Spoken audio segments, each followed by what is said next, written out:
Hi, we're working our way toward a quorum. Almost there. Hi, Vicky. Hi.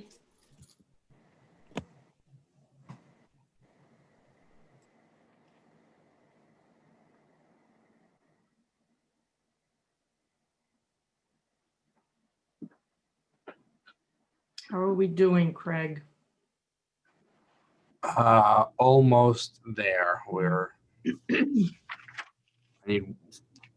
yep, we're there. Okay. All right. Good evening. This is the full board meeting of Community Board 5. I'm Vicky Barbero, the chair. And as usual, we'll begin the meeting by hearing from our elected officials who are in attendance and wish to speak. And please use the raised hand feature to let us know. And then we will hear from any of the representatives of the other elected officials who would like to report to the board, and they'll have 2 minutes each. We then enter the public session. This is an opportunity for anyone from the public to bring information to the board. Anyone wishing to speak, please sign up by 6:30.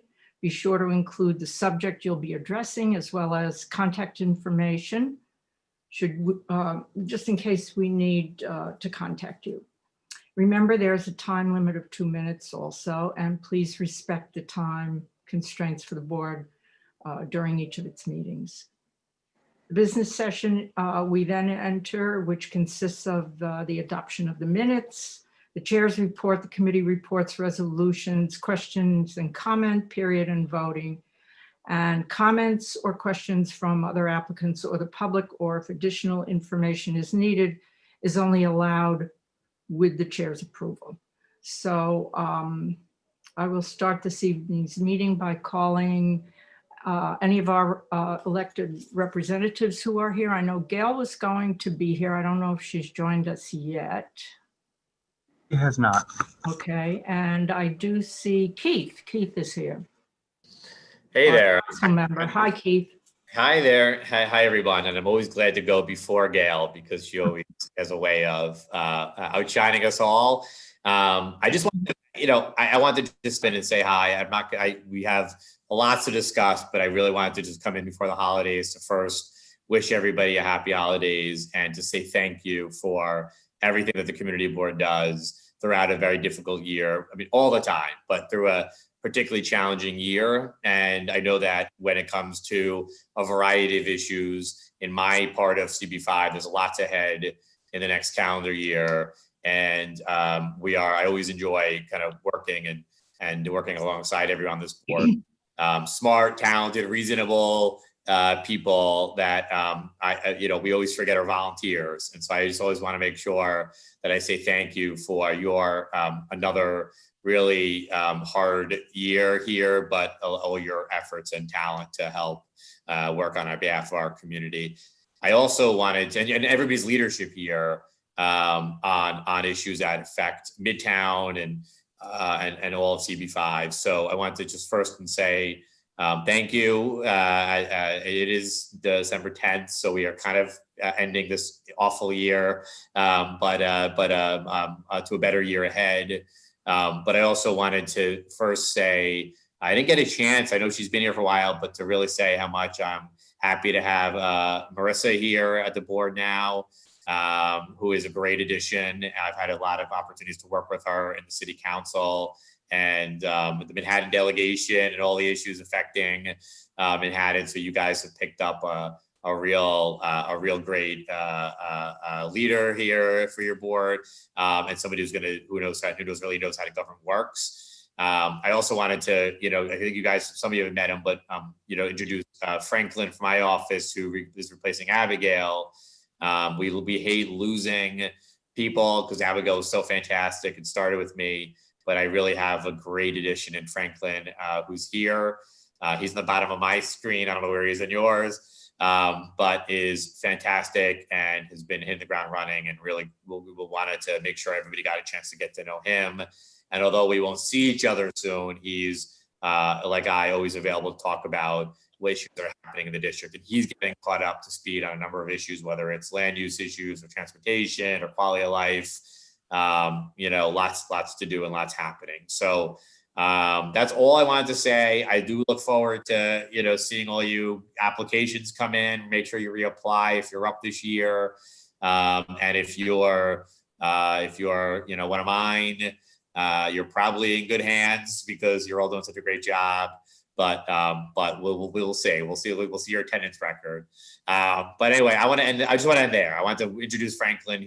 Make sure you guys treat him well, and he's going to be great. Welcome. Say hello to Marissa, because I don't think I've seen you since you've been here. And also just say thank you and happy holidays to everybody for what was a really, really tough year for the city and our community here. Hard, a lot of its own ways, but to say thank you because you're putting in a lot of work for it, and you guys deserve somebody to come here sometimes and say thank you for all that you're doing. And so that's it. Happy holidays, happy new year if we don't speak before then, and please stay safe and healthy and do all the necessary steps here to make sure you keep everyone in our community healthy. Thanks, Keith. Happy holidays to you and Happy stay holidays. safe, and welcome Franklin. Franklin, right? Franklin, yeah. Yes. Okay. Okay, I think Liz Kruger, yes, Senator Liz Kruger is with us. Welcome, Liz. There we go. Hi, everyone. Well, I don't even want to go after Keith because he pretty much said what I was also coming here to say, which is thank you for all the work that this community board does and doing such an extraordinary job representing the people of CB5 and making it easy for your elected officials to learn about issues that matter and to work with you to try to come to the best resolution.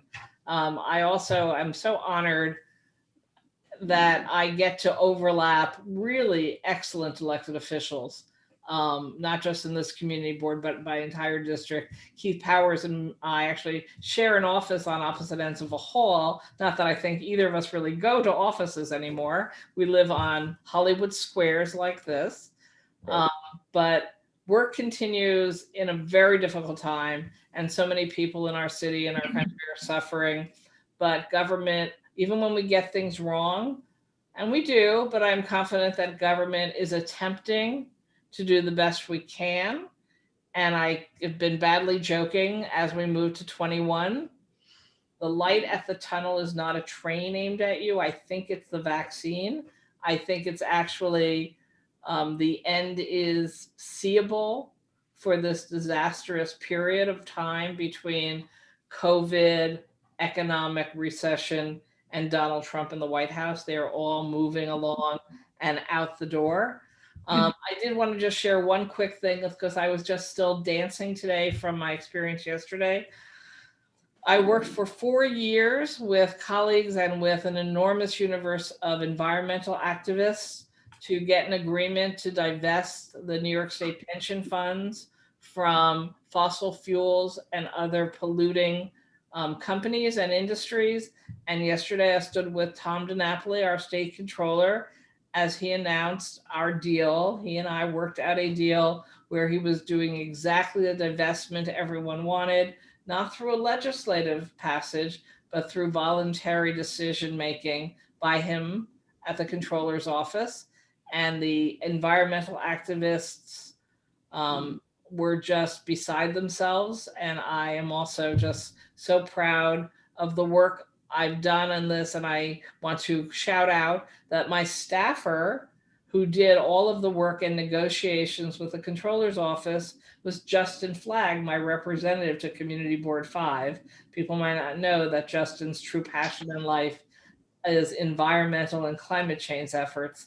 And so we have done some amazing work together. He can't be here tonight. Brad Usher, my chief of staff, is here and I think it's going to stay. And people who don't know Brad, who's been with me the entire time I've been a state senator, and we're starting our 20th year in January. So this is old Brad Usher here and old Liz Kruger continuing to work on behalf of our community. So thank you again. I hope everybody has happy and safe holidays. Stay socially distanced, wear the masks, wash the hands, and get the vaccine as soon as you're eligible. So thank you very much. Thank you, Senator Kruger, and the best to you and happy holidays. Good to see you. Thank you. I think Carlina's with us. Carlina, are you there? Our council member? I'm here. Hi. Hello. Good evening, everyone. Thank you so much. I'll be brief. So I'm very happy to be here. We had another stated meeting today. Always exciting in the council. We've had lots and lots of hearings since the start of the pandemic via Zoom. It has been pretty much nonstop. So, in my capacity as the chair of the Committee on Hospitals, I've done a number of hearings on the pandemic, on readiness, on lessons learned, on testing and tracing. I did a hearing actually on maternal mortality this past Monday because of the issue on familial support and visitation to those in labor and delivery rooms. And we also did another hearing on vaccines, which if you haven't seen, they are expected to roll out in a phased approach as soon as December 15th. Lots of questions and concerns there, but hopefully in this united front and with the new administration, we'll get the help and relief that we need. I just want to thank you all for being such great partners. If it's on quality of life issues, we've been working to restore some of the sanitation services that have been cut, or working with some of the local block associations, even to remove something like a couple phone booths that have been incredibly problematic throughout the community. So, delivering food still to people that need it. And of course, making sure that we're passing legislation to support small businesses. I did pass a bill a few weeks ago, an extension of a bill through March of 2021 to suspend the personal liability provisions in commercial leases if you're impacted by COVID, but we are still working on a lot in the council. So I just wanted to be here to tell you all thanks, because this is an ongoing effort to be on a path towards a full recovery. It will take a lot of time. I know there are there's a lot of news out there on schools opening and closing and pausing indoor dining, which actually could happen as soon as Monday. And some of the businesses that have remained open in spite of this surge in cases and this uptick that we're seeing in hospitalizations. So, if you need anything, please always consider our office a resource. And I just wanted to thank you all and say happy holidays, and please know that I'm always at your service. We thank you right back, and we wish you happy holidays as well. Good to see you, Carlina. Thank you. Thanks, Becky. Thank you, everyone. I think, let's see. Do we have any more of our? I think we're going into our representatives now. Is that correct? Yes. Yep. Okay. Starting with Jesse K, 2 minutes each.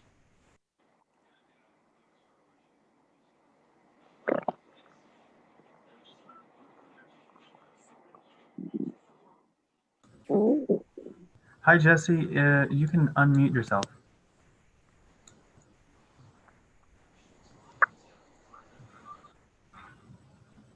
Jesse, can you hear us?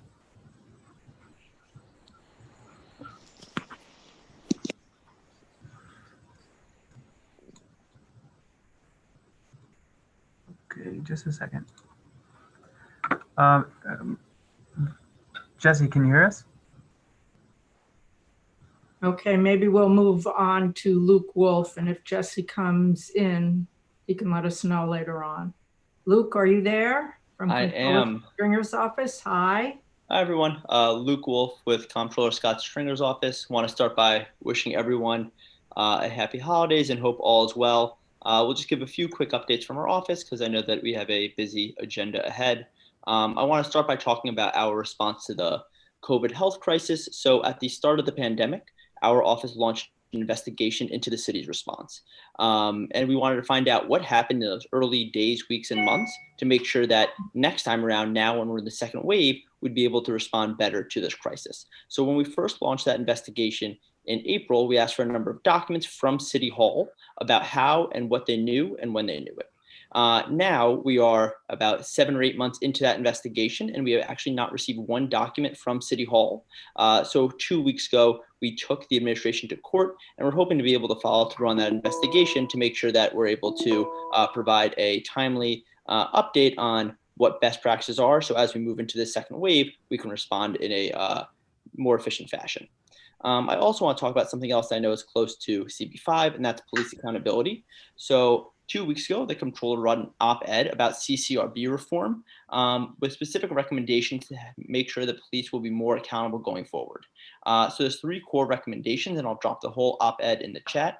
The first is to grant the CCRB more power to have final disciplinary authority. So right now, the cops can treat the CCRB decisions as purely advisory. We want to change that. The second is removing the NYPD Office of Trials, which currently reviews the serious cases, out of the NYPD's jurisdiction. And lastly, expand the CCRB's power to cover more cases. I'll leave it there. I'll make sure to drop that as well as my email address in the chat, and hope everyone has a nice holiday, and feel free to reach out with anything else our office can do to help. Thank you, Luke. Same to you. I see Gail is on. Thank you very much. I am greatly honored to be here, Madam Chair. So a few things. I'll never forget how much work you did and your board on the Garment Center. We have not forgotten it. We are still focused on it. There was quite a bit of PPE manufactured there, and challenging, apparently. I asked about the hospitals recently because they obviously need more. And apparently they work a lot with their distributors like Honeywell and don't focus locally. So we're going to try to work with the hospitals to get more business for the Garment Center. But at the same time, I think a little bit of silver lining in COVID, the EDC has changed the IDA program so that more owners of buildings want to participate. And that was what we had asked for some time ago. So we have now signed up some more owners, another 40,000 square feet of garment manufacturing space. And we hope for more, because I think people are realizing that the Garment Center can still be a place that you want to have garment manufacturing, given the fact that retail and business and so on is not so fast returning. So we still need more, but it's a better place to be in. Second place is just, we're all going to be working on the MTA. There are hearings coming up. We're going to be testifying. The helicopter is ongoing. I think I've mentioned this before, but we have in the middle of December, we're going to have a meeting with the FAA, elected officials, any community board is welcome, certainly with the Eastern District Helicopter Association, etc. And some of the companies have agreed to participate. Then when we figure out exactly what New York's position is, we're going to meet with all of the folks in New Jersey. We've been in touch with all the elected officials in New Jersey. There are about 50 airports in New Jersey. Now, some of them have helicopters, and they're coming over here and looking at our beautiful city and driving people crazy. Julie Vitillo Martin is a writer, and she wrote an excellent article in Gotham Gazette recently, if you want to follow it. She went out to New Jersey.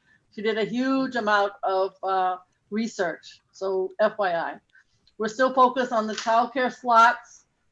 We lost about 500 of them in the most recent budget, and we are not going to give up. These would end in July 2021 at the beginning of the next fiscal year, so they haven't gone yet. And we want to make sure we get them back. Obviously, we got some pre-K. That doesn't help with full day. That doesn't help with Head Start. And we'll let you know if we hear anything else. I think we always talk about the devices. Certainly the school boards talk about the CECs, and we have $15 million still sitting in the budget, OMB, wanting to be spent for devices. And we are fighting with DOE, School Construction Authority, and OMB. We're getting a little bit closer. It has to do with things that weren't necessary when you had a cart, and now you have an actual device. And so that's looked upon differently. It's craziness. So just so you know, we are focused on that, trying to make sure that that takes place. I want to thank you for your public realm proposal. You're the first board to do it, like you're the first board on so many other things. We are working on a very long letter to the mayor on the same topic. We will certainly reference your amazing support for this concept. And every time I have to figure out how to deal with different issues, now the city council, to their credit, today passed a bill that says art in the broadest sense can be in the streets. If you make an application, it's one of those good things, but it needs a public Realm Czar, because now there's another agency to add to your list. I think it'll up to 25 in terms of those who work in our streets. So we need a public realm czar for obvious reasons. We're working on the Grand Hyatt redevelopment, as I think you are. I think you know that you have made some fabulous suggestions about the scope of work, and we have also. This, when we did all of the work on the East Midtown, I would think was one of the few people, and your board has backed me up, that we knew that this particular hotel would probably be going down, and it is. So the question is, how is it going to be reconstituted that's good for the community? And you've done a great job. Same thing with Governor's Island. Thank you for being involved. It's a citywide island, and so everybody needs to have input.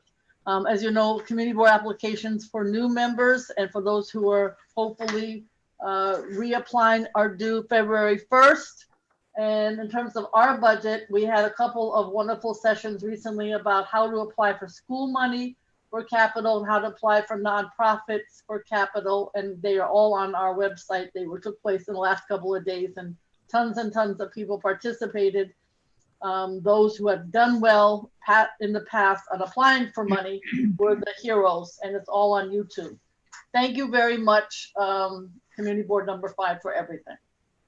Thank you, Gail. I think most of the things you mentioned are on our agenda again tonight. Good for you. Yeah, we're doing the official Director of Public Realm resolution tonight. So we'll talk about Congratulations. more Borough Board. Yep. Okay. Thank you. Happy holidays. You too, Becky. Okay. I think Brad is joining us. Is that correct? Yes. Hi. Hi. Hi, How are you? I just lit the Hanukkah candles with my daughters, so I'll get back to them shortly as they open their gifts. I don't know. They think they're getting 8 gifts tonight. I tried to tell them that's not the case, but there seem to be a lot of gifts there. Very briefly, I again want to thank everyone in the borough president on the public realm proposal. I think it's a really smart idea, and appreciate the board's support. I wanted to let you know, Vicki and Caroline Wexelbaum is filling in for Annabelle, who many of you know tonight. Hi, Caroline. Just wanted to let you know that I've introduced a bill that we're calling Sammy's Law to allow New York City to lower its speed limit. It's hard to believe, but Albany controls New York City's speed limit.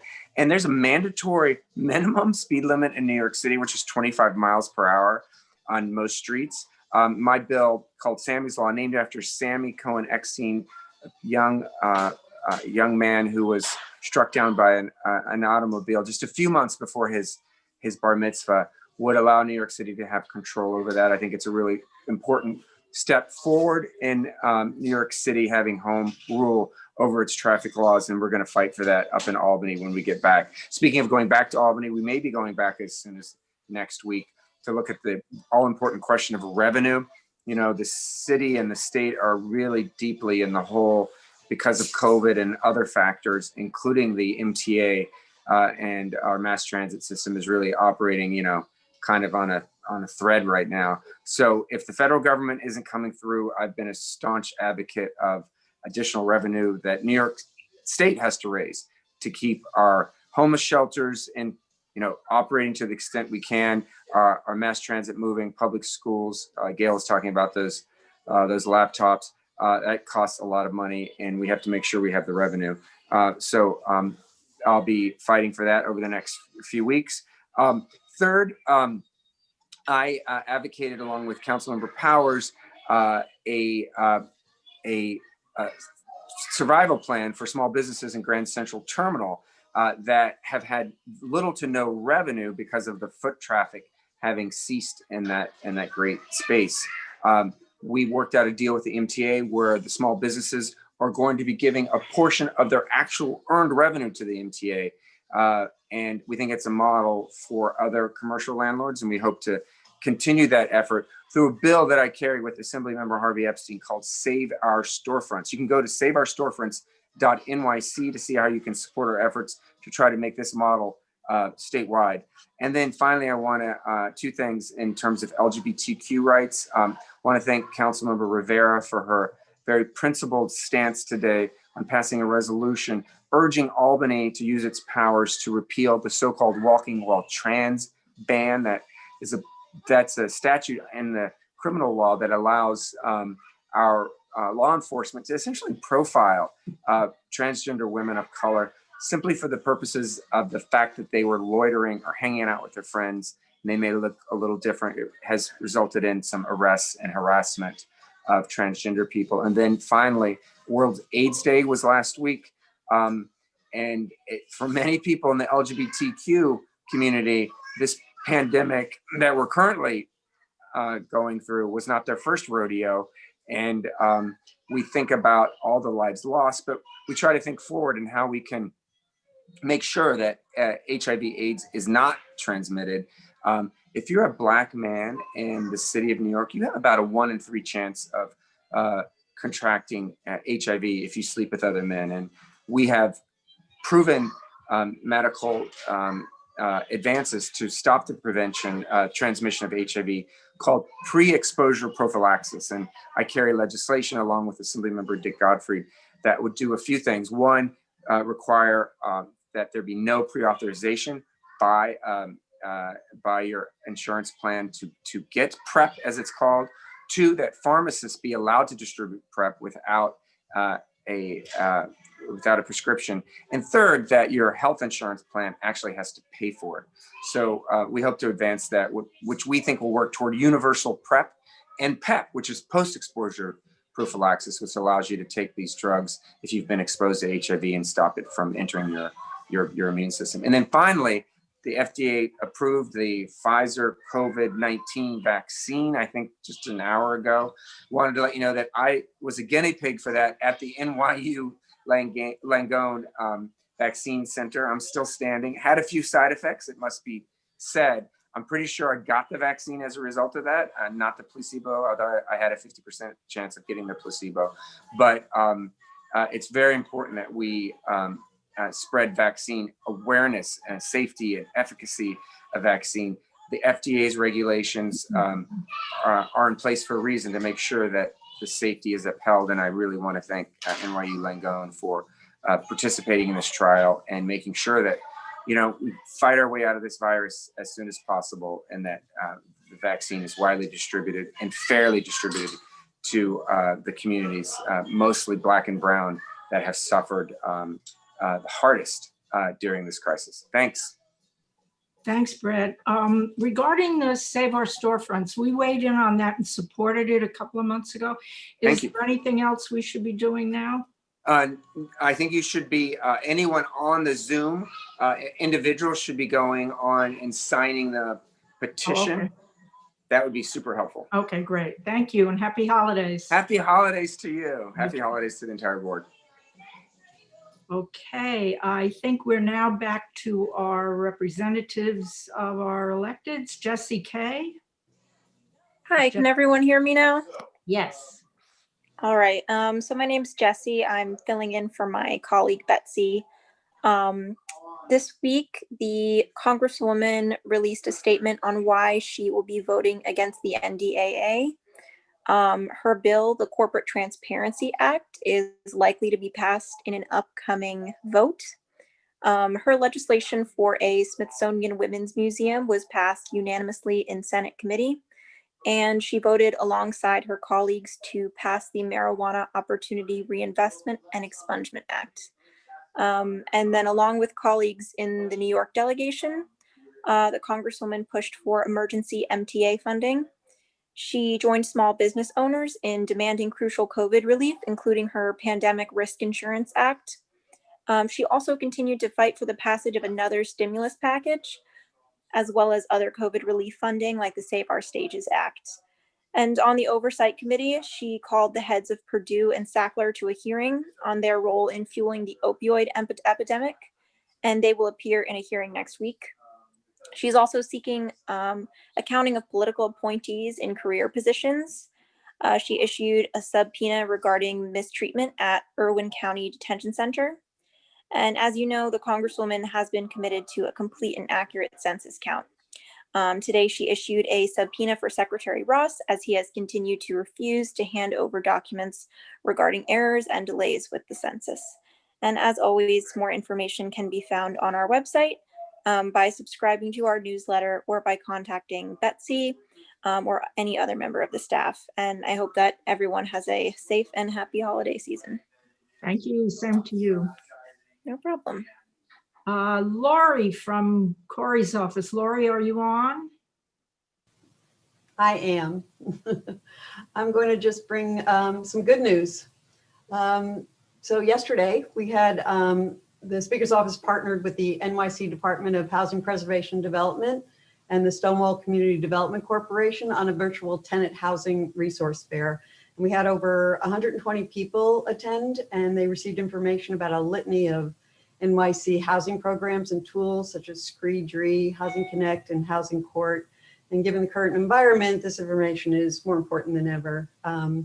So next up is our toy drive. I'm happy to report that the pandemic did not stop our office from holding its 3rd annual holiday toy drive with Holy Apostles Soup Kitchen.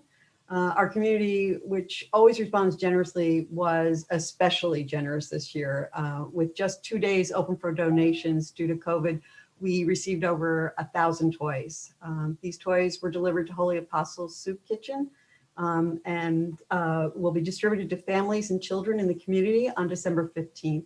I just want to say a big thank you is in order once again to the Uniform Fire Officers Association. They also donated toys to Penn South, Manhattan Plaza, and West Village houses for establishing toy collection boxes in their buildings.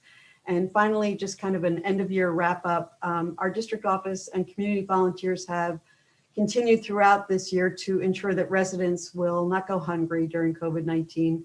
Our office delivered 8,675 meals and 2,250 pantry boxes to seniors and families in Council District 3. Great. Thank you so much, Thank Laura. you. Have a nice holiday. You too. Okay. Do we have anyone else representing the electeds? I don't see any. Oh, sorry. Who is it? As Franklin Richards from Keith Power's office. Okay. You're not making a report though, right? Because Keith made a report. Or did you plan? Yeah, and then I mean we have just one more item that Keith did not say earlier. If I can just make that real quick, it's about our also having a toy drive with the partnership with New York Cares and Room to Grow, and that can be found on our newsletter that's also coming out, and also by going to bit.ly, that's bit.ly/Powers Coat Drive, and bit.ly or is toy drive. So one is a coat drive and one is a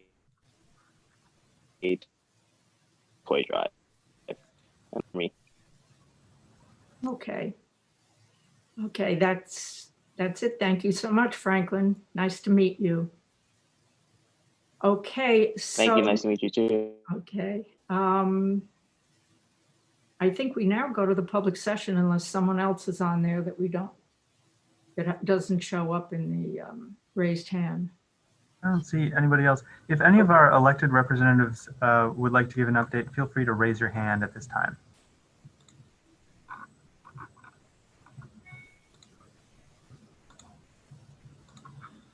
Okay, we'll go to the public session. Members of the public.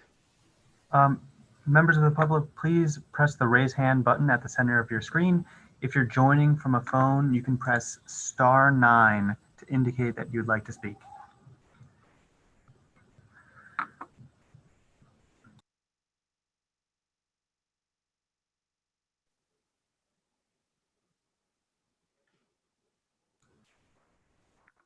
Vicky, would you like, I see 4 people raise their hands from the public. Okay, let's start with Leslie Hendricks.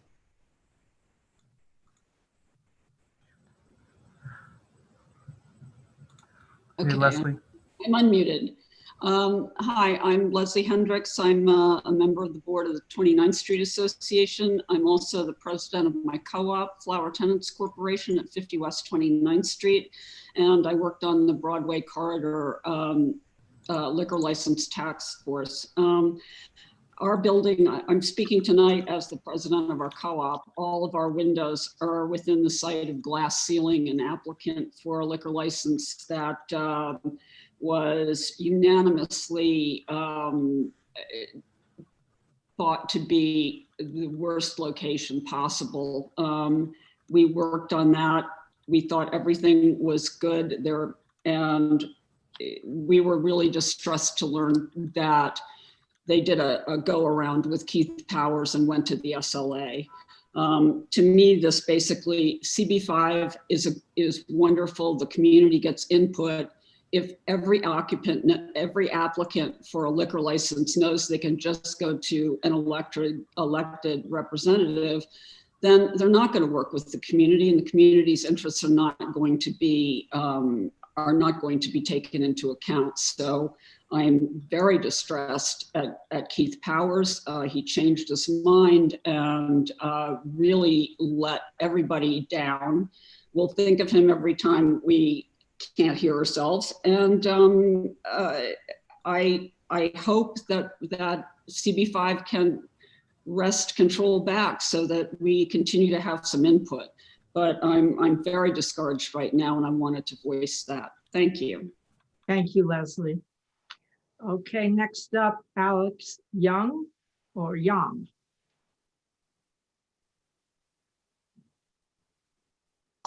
Hi, CB5, how are you? I am Alex Young, and I live on the western edge of CB5. I like to say I can take a beanbag and throw it across the asphalt and it'll land in CB4. So I am on the western knife's edge. I want to say thank you for this opportunity. The timing is pretty perfect because it pertains to Airbnb, which had their IPO today on the NASDAQ. So I created a dossier for anybody who would like to see the latest shenanigans that Airbnb is using against New York City to try to outfox the city and outfox New York State. You can find it on my Twitter at Social Alex. That's SOCIAL Alex, ALEX. There's a link there that says alexyoung.com. Don't click on it. I meant to get rid of that today, but I forgot. So just click on the other link because it'll show you the dossier.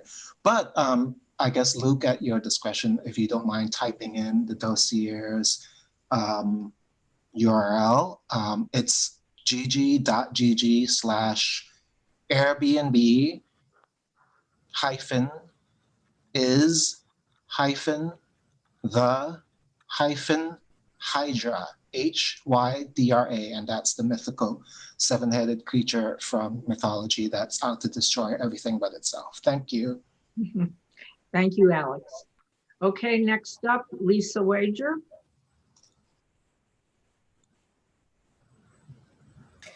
Hi, I hope everyone had a tasty and safe Thanksgiving. My name is Lisa Wager. I'm the Director of Government and Community Relations at the Fashion Institute of Technology, the SUNY College, on 27th between 7th and 8th.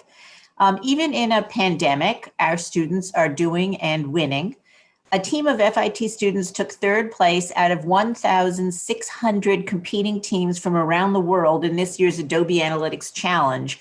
This is an annual competition in which undergraduate and graduate students, many from prominent business schools, crunch real data from major corporations and make recommendations to the businesses.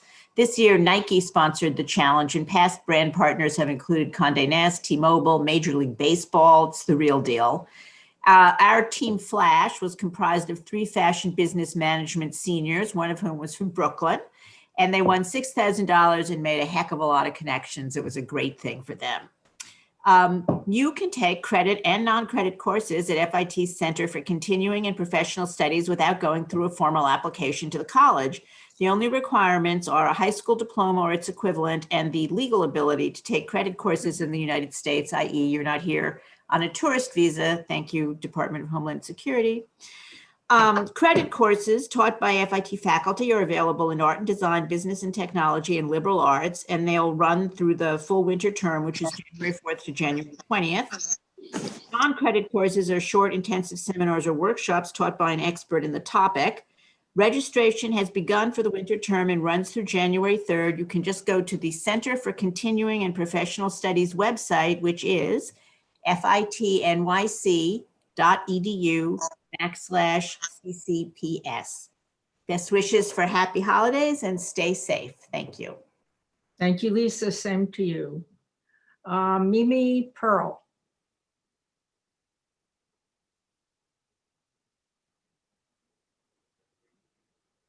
Unmute. Sorry. Hi, can you hear me? Yes. Hi, my name is Mimi Pearl. I'm a science and health teacher as well as a graduate student at CUNY School of Public Health. And I also grew up in District 5 and went to school in District 5. So I thank you for your time. Research from around the world has shown that when nutrition education is taught by qualified teachers, the dietary habits of young people are positively impacted well into adulthood. Yet in direct violation of New York State education law, 97% of New York City middle and high school health teachers are not licensed to teach health, the very class where nutrition is a required topic. In some schools, principals contract with outside nutrition education programs to fill staffing gaps. But there have been limited research on the quality of these programs and the qualification of their instructors. These realities mean that most New York City public school children are missing out on lessons that will enable them to live longer and healthier lives and make educated choices about their diet that would also protect them from experiencing the more severe consequences of COVID-19 should they become infected.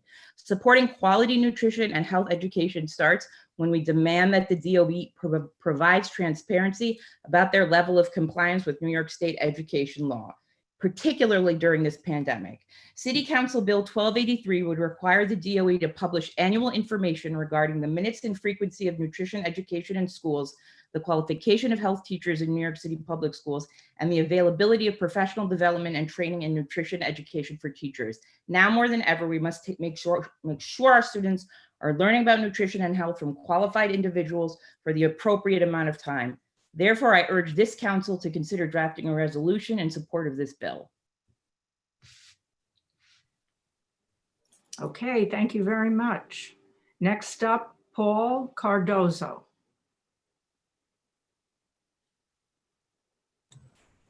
Hi, Paul. Just unmute yourself. Okay, good. I'm unmuted. Can you hear me now? Yes. Thank you very much.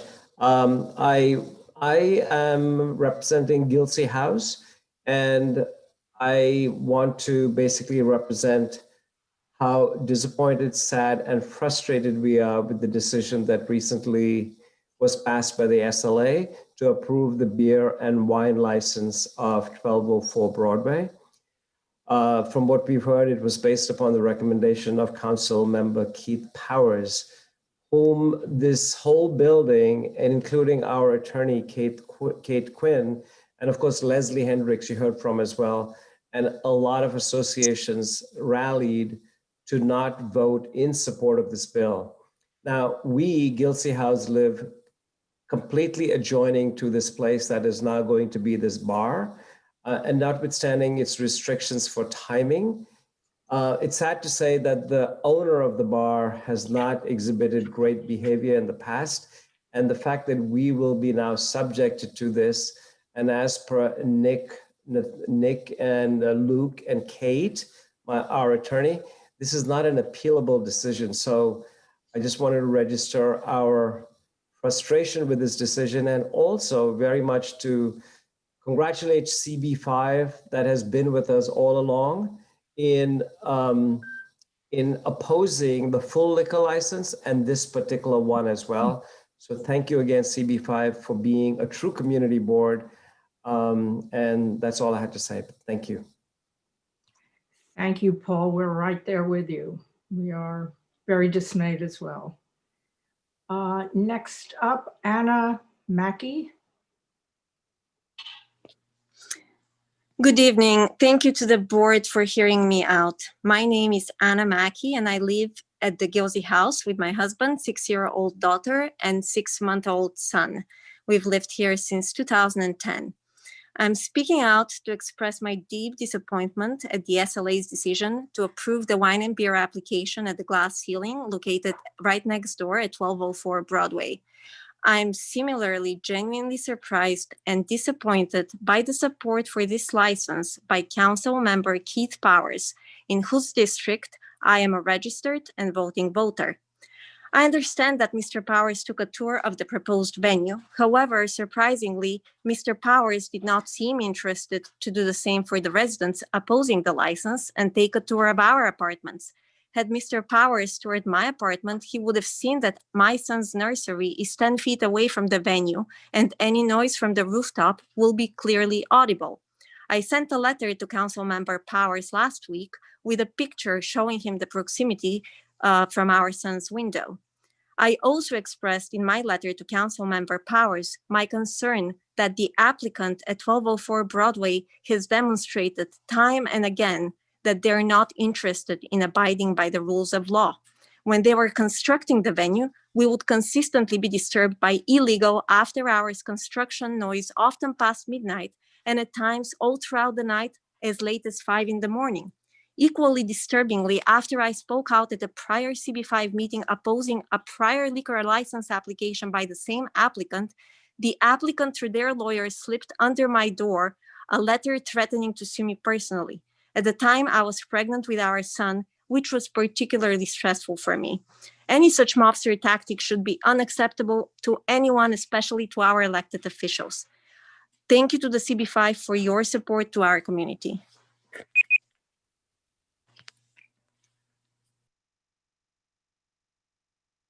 Vicky, you're on mute. Sorry about that. Thank you. Next up looks like Dion Anderson Morrison.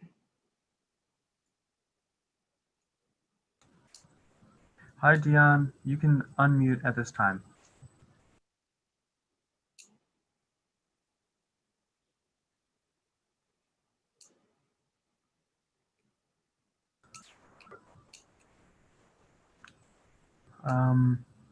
Not there. Dion, can you hear us? Yeah, it doesn't seem like they're. Okay, is there anyone else? I don't see any other raised hands.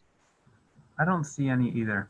Okay, then that that ends the public session. We will now enter into our business session of the board, where, as I mentioned earlier, only board members are allowed to speak. I always ask that since we're now in virtual board meetings, to please try to have your videos on during the meeting. And I'd like to go over the use of the chat feature.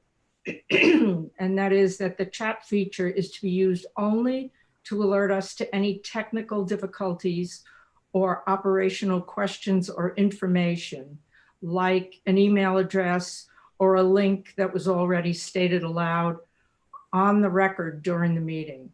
In keeping with our mandate to adhere to the open meetings law, any remarks about CB5's business or questions about the agenda or any of the topics should be made on the record by raising your hand through the raise hand feature.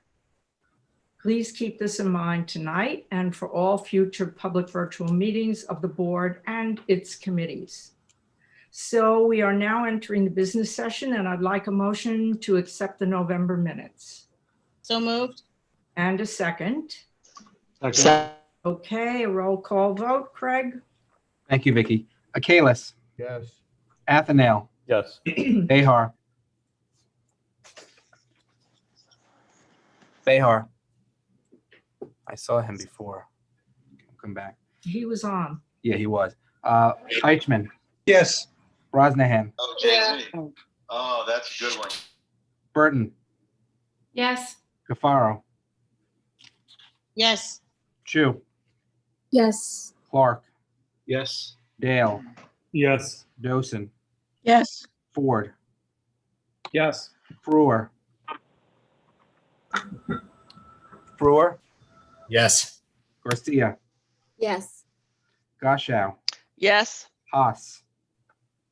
Yes. Harris. Yes. Hartman. Yes. Heyer. Yes. Johnson. Yes. Kabak. Yes. Kaliforski.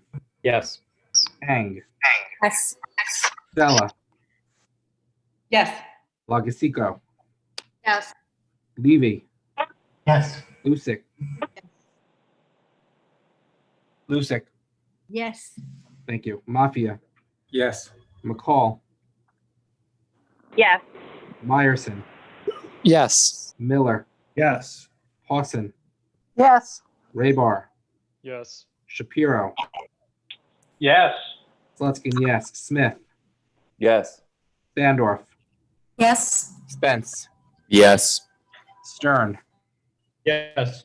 Sung. Yes. Webb. Yes. Weintraub. Yes. Whalen. Yes. Yang. Yes. And I'll just check again. Behar. Okay. He did come back on in the middle. Zach? I see him. I see a picture of him. Sorry. Yeah. Yes. Okay. Thanks, Zach. Okay. Okay. Motion passes. Okay, good. The minutes pass and, well, it's almost the end of 2020. And since this has been more than memorable, but unfortunately, mostly negative sense, a terrible year, I decided to take a look at some of our actions, our concerns, and accomplishments throughout a very difficult year. Thought I'd do this after looking at it. I thought, well, you know, I ought to share it with the rest of all of you because you've worked so hard on these things, but just to give you an idea of what we really accomplished this year. So bear with me because here we go. In January, we learned that Gail was opposed to term limits for board members, and she encouraged members who agreed to voice their opposition. We sent a letter to DOT on another subject, preliminary findings on the pilot 14th Street busway, citing our specific concerns and requests for better data. In February, we supported the local law to amend the administrative code in relation to the use of pesticides by city agencies. We passed resos on 2 landmark buildings, the Paramount and the Flatiron Building. We passed a resolution, congestion pricing, requesting at least 2 members of the Traffic Mobility Review Board to include 1 individual representing interests of those living within the area and 1 living outside.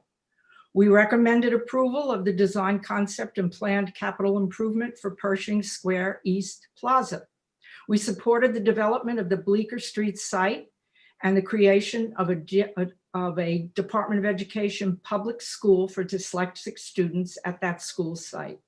In March, we did not hold our regular meeting. That was the fateful lockdown due to the pandemic. The city went into the lockdown the day after that full board meeting.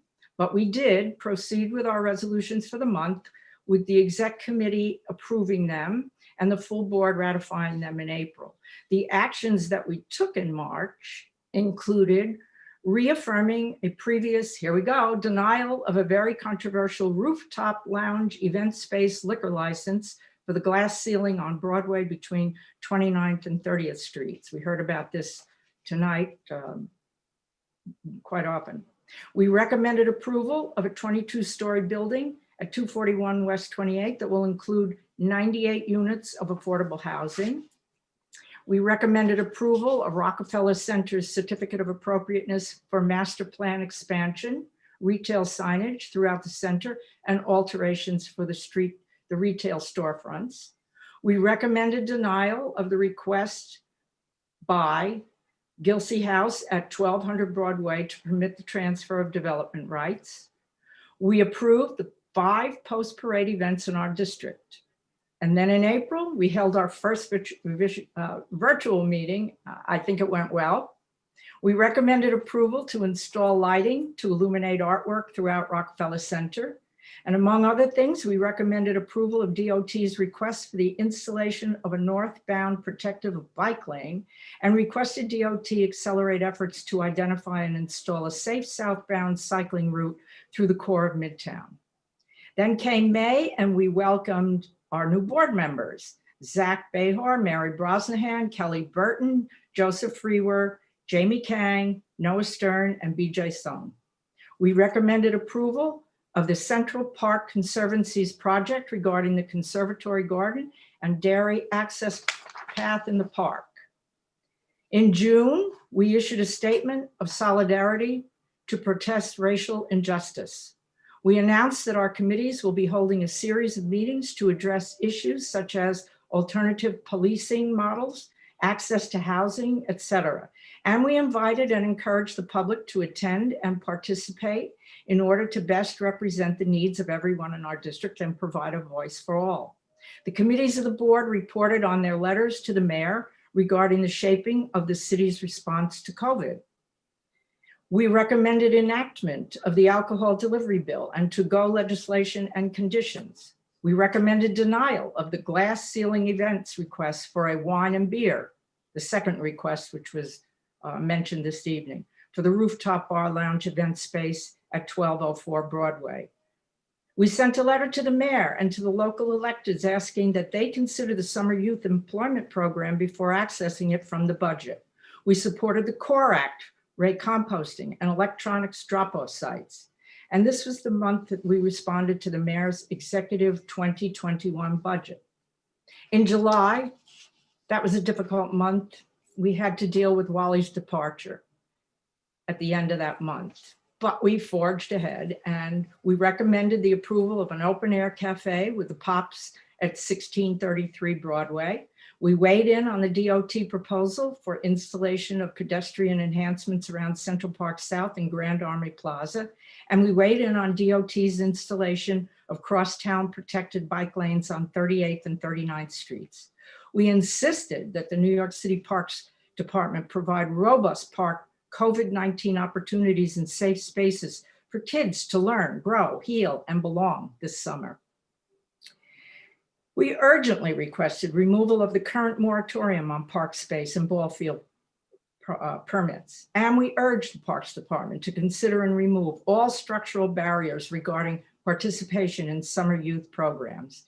In the fall, in September, with the city proposing the relocation of clients from the Lucerne Hotel to the Harmonia Permanent Shelter at 31st Street, we spent, actually, our BEX committee in particular, an inordinate amount of time working with various agencies, our electeds, and community members in our district.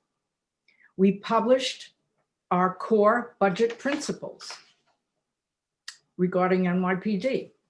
We supported the bill to exempt additional small businesses from New York City commercial rent tax. And we addressed and supported the Municipal Art Society's advocacy and proposal for a new position in city government called Director of the Public Realm. In October, we welcomed Marissa Mock, our new DM, yay. We supported the Save Our Storefronts bill. We recommended approval of the Court Theater's rehabilitation and restoration. We recommended approval of the Flatiron Building's alterations. And in November, we addressed fiscal year 22 district needs statement and budget priorities. And we addressed, by way of a statement of principles, the design and reconstruction of the Park Avenue malls. That's a lot. I really think it was nice to go over it all over again. I don't want us to forget the hard work that we do. And here we are now, midway to the end of December in 2020. Thank goodness. We've obviously accomplished a great deal during the past 12 months. And putting all of that good stuff aside, let's hope that next year at this time, we will no longer be talking about, thinking about, worrying about COVID matters or what the latest Twitter will be coming out of the White House. I would like to take this moment to wish you all a joyous and healthy holiday season and look forward to Zooming and meeting with you all in 2021.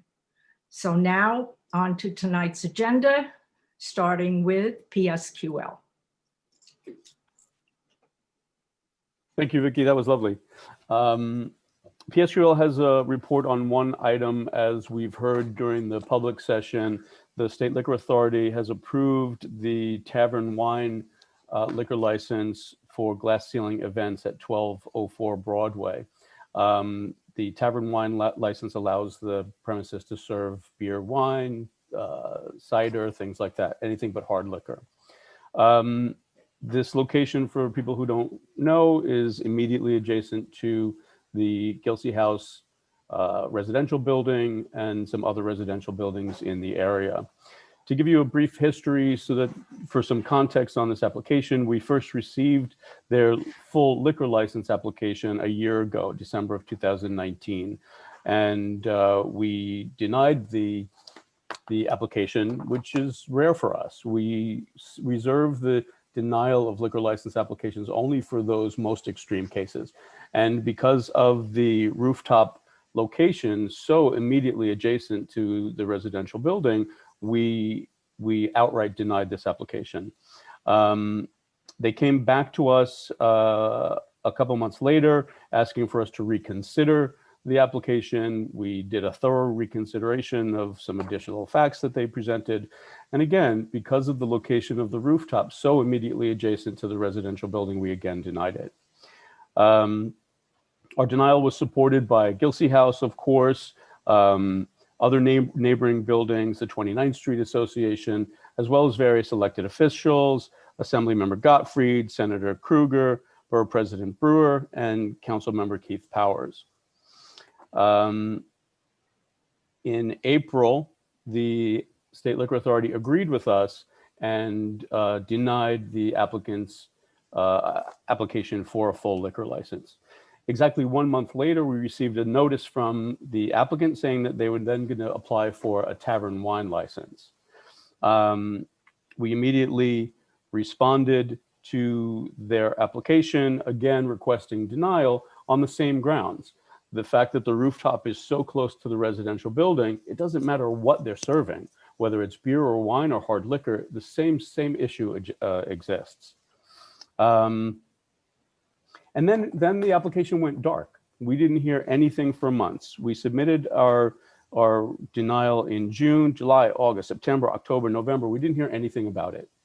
And then on November 23rd, we get an email from the counsel for Gilsey House that says, hey, this item is on the SLA calendar for tomorrow. So for some reason, we didn't get any notice that this was going to be heard by the State Liquor Authority, the full board of the SLA. Nobody got notice. Gilsey House didn't get notice. Their attorney, who had submitted a notice of appearance, didn't get notice. Nobody got notice of this hearing that was happening the very next day after they posted it on their website. So we sent a letter to the SLA objecting to having a hearing without notifying us. Gilsey House and others probably did as well. And in response, the State Liquor Authority postponed the hearing to December 8th, which was just on Tuesday. So in preparation for the hearing on Tuesday, we revisited our support. We reconnected with the residents. The residents took action. They sent letters. They did everything that they had to do. And we revisited with our elected officials as well. At that point, we realized, we were told that all of the electeds continued their opposition of the license, with the exception of Councilmember Keith Powers. We had learned during his requesting for his continued support, we learned that he had changed his mind and he had switched his position. The week prior, he had gone to visit the rooftop premises. He was given a personal tour of the space, and that changed his mind about the application. Like was mentioned during the public session, he didn't give the residents that same courtesy. He visited the rooftop space, but he didn't bother visiting the residents' apartments immediately adjacent to it.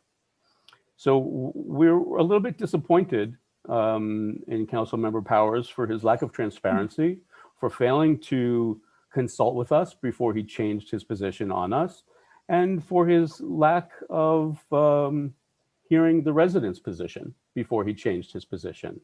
And it was mentioned during the SLA hearing, the members of the Liquor Authority said that the electeds being in favor of the new application was dispositive. So we believe that it was his change of position that changed the SLA position as well, or was at least significantly dispositive. The SLA unilaterally imposed some restrictions, and I'll read them. There's just a handful. No service of alcohol outside. So the structure, for those of you who aren't familiar with it, it's an open rooftop, and they built a glass structure on the roof. The glass structure has the rooftop can open, the sides can open. It's partially enclosed, partially unenclosed. No service of alcohol outside, but drinks purchased inside may be carried outside. Indoor service must end at 9 p.m. inside the glass container, and outdoor occupancy must end at 8 p.m.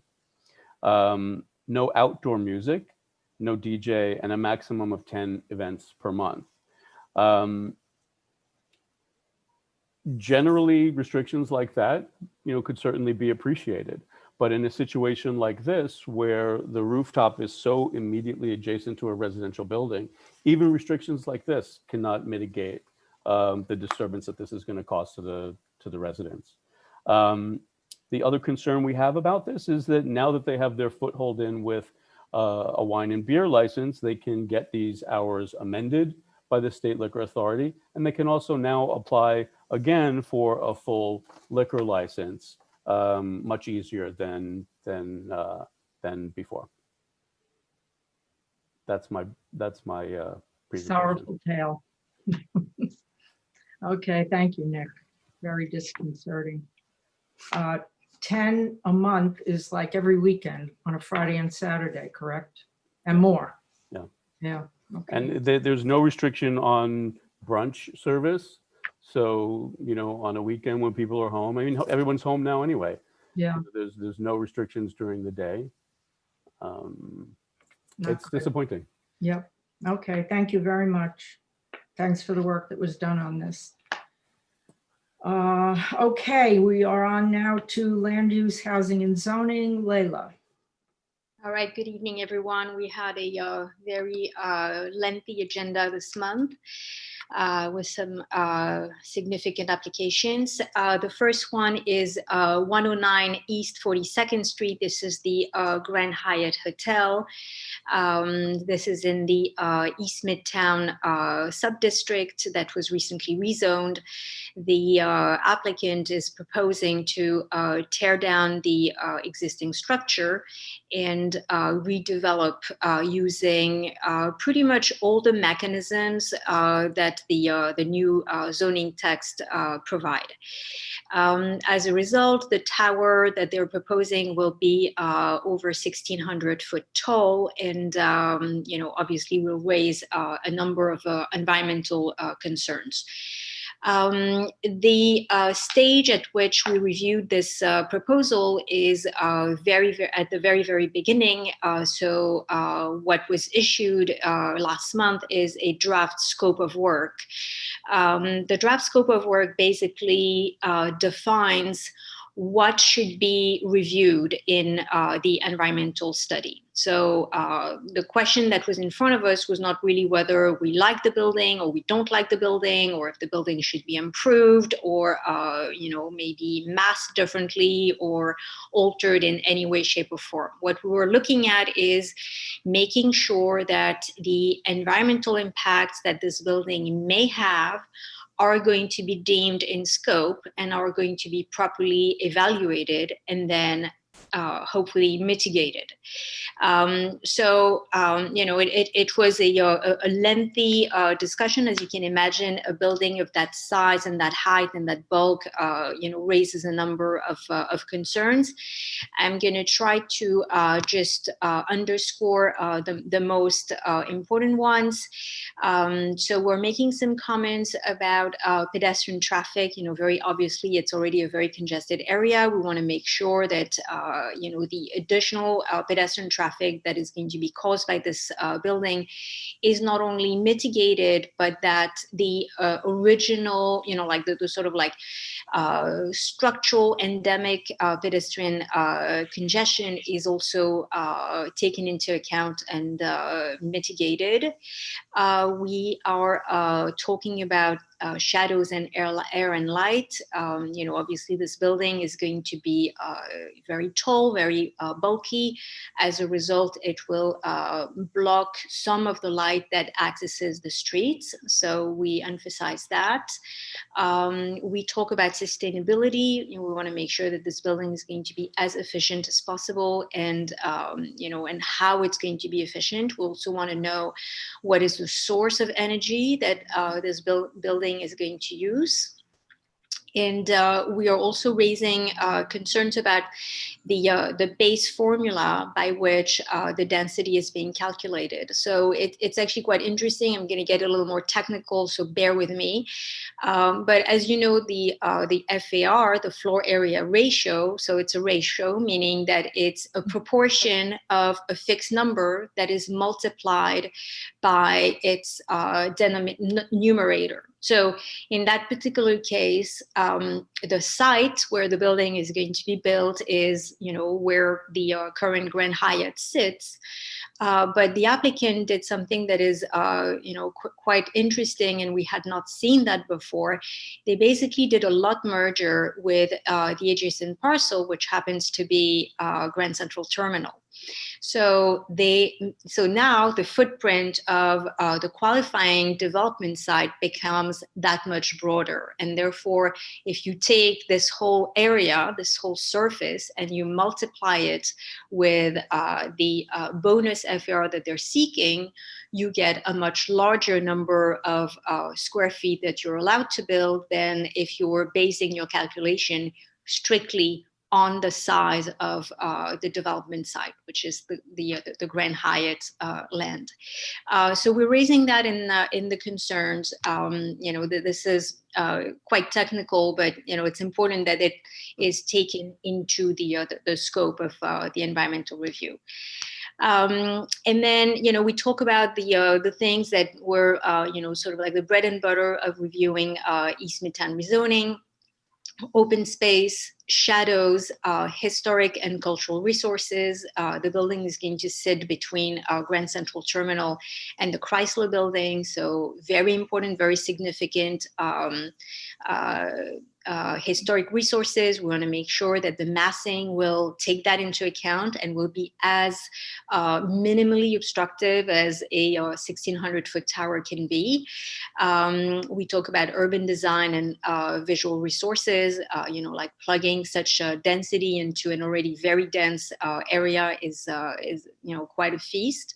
We also want to make sure that these new developments that are coming online are not designed in a vacuum. There's a whole new streetscape that is being developed. One Vanderbilt is now almost completed, and any new buildings in this vicinity, this one is sort of like the mirror image of One Vanderbilt, sitting to the east of Grand Central Terminal. There has to be some cohesion. They should not be designed in a vacuum.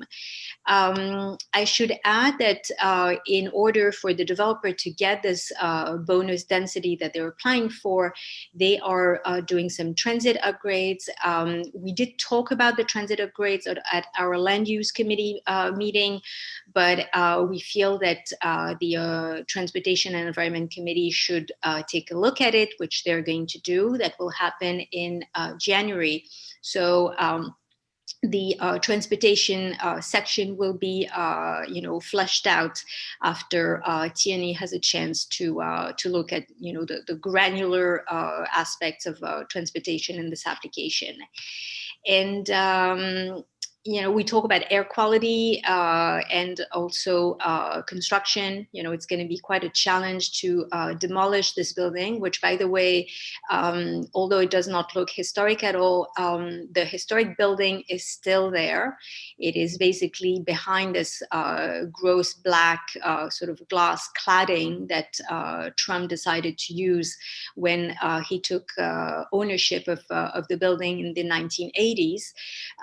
So So it's going to be quite a challenge to demolish a 1916 building and put it in the dumpster in place, and then go on to rebuilding the proposed building. So we talk about all of that, and we basically ask that the environmental impact statement incorporates all these elements and looks deep into those issues, so that we have as good a building as we possibly can. We will have an opportunity to weigh in on the project itself and its merits. That will be done when the draft environmental impact statement is released. Fantastic work, you and your committee, really wonderful. Before we go to questions and so on, do you want to bundle any of these, Layla? Sure, yes, we can bundle everything. Okay. All right, does anyone have a conflict with this application? Raise your hand if you do. Use the raise hand feature. I don't see any. Any questions to the resolution? Clayton. Thank you. This is such fantastic work, Layla, on the part of the committee, and I'm sorry that I wasn't there for this. My question is about the parallels between this and the Chase property on Park Avenue. You know, the two things they have in common, well, they have a lot in common, actually. One of them, as the borough president alluded to, is that she and we were both on the record adamantly saying to city planning that we saw that these properties would be on the table for redevelopment at the time of the East Midtown rezoning deliberations that went on, and the city kept coming back to us and saying, no, you guys, you worry so much. There's no way that'll never happen. And both of them are happening. The other thing they have in common is the 10,000 square foot open space issue. And I really, really applaud how comprehensive the committee was in covering all of these potential areas of concern. When it comes to the 10,000 square feet, we had this exact thing with the Chase property. And we had all of this Sturm und Drang and back and forth, and then compromise with that applicant about that open space. And my question is, if we gained anything, I know we didn't gain anything statutorily, but that was a case-by-case situation with that property. So did the city gain anything from that fight that we can apply to the open space issue when it comes to this development? Is there anything that helps us aside from starting over from scratch with advocacy again for this one? So with this particular application, they are actually proposing an amount of open space that is conforming and compliant with the zoning resolution. So they're not asking for any special permit or amendment. They are from the get-go proposing 10,000 square feet of open space.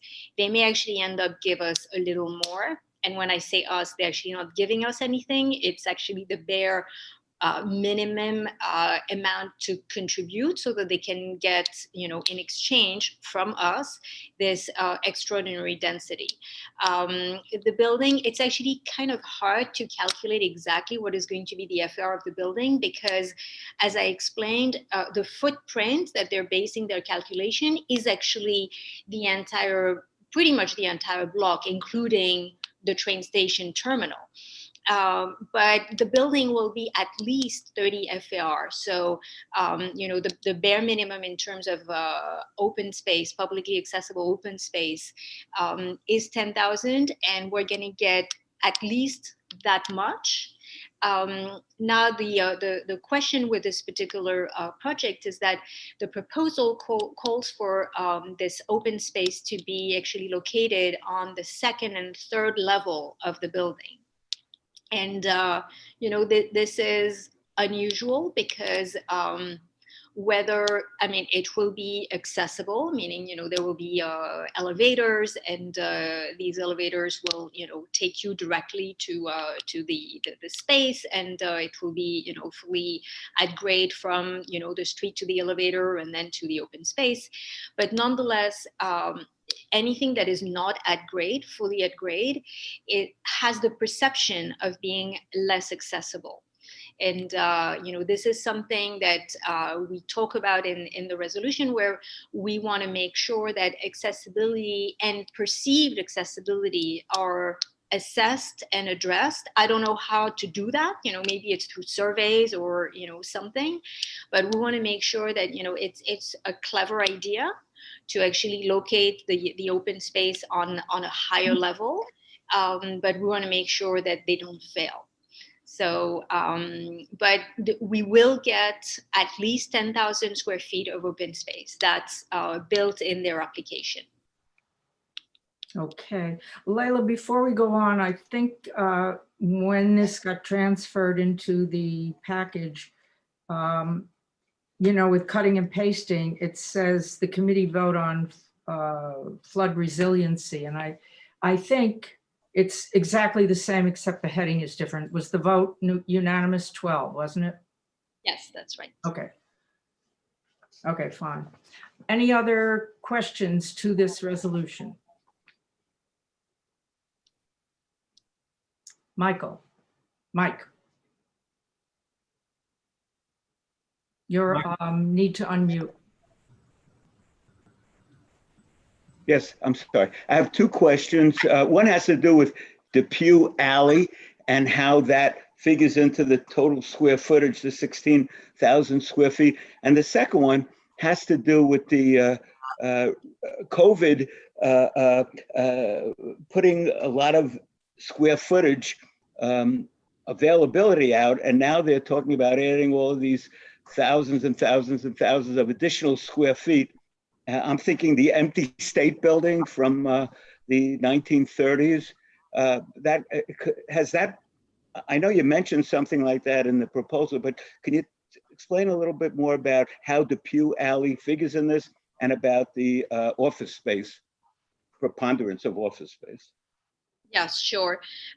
So if I think I understand your question regarding Depew Alley. Or correct me if I'm wrong. I'm going to respond, and then hopefully I'm addressing your question.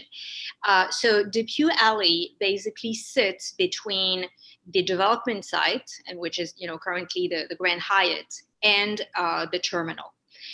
Depew Alley has been demapped as a street and has been incorporated into the footprint of the qualifying development site.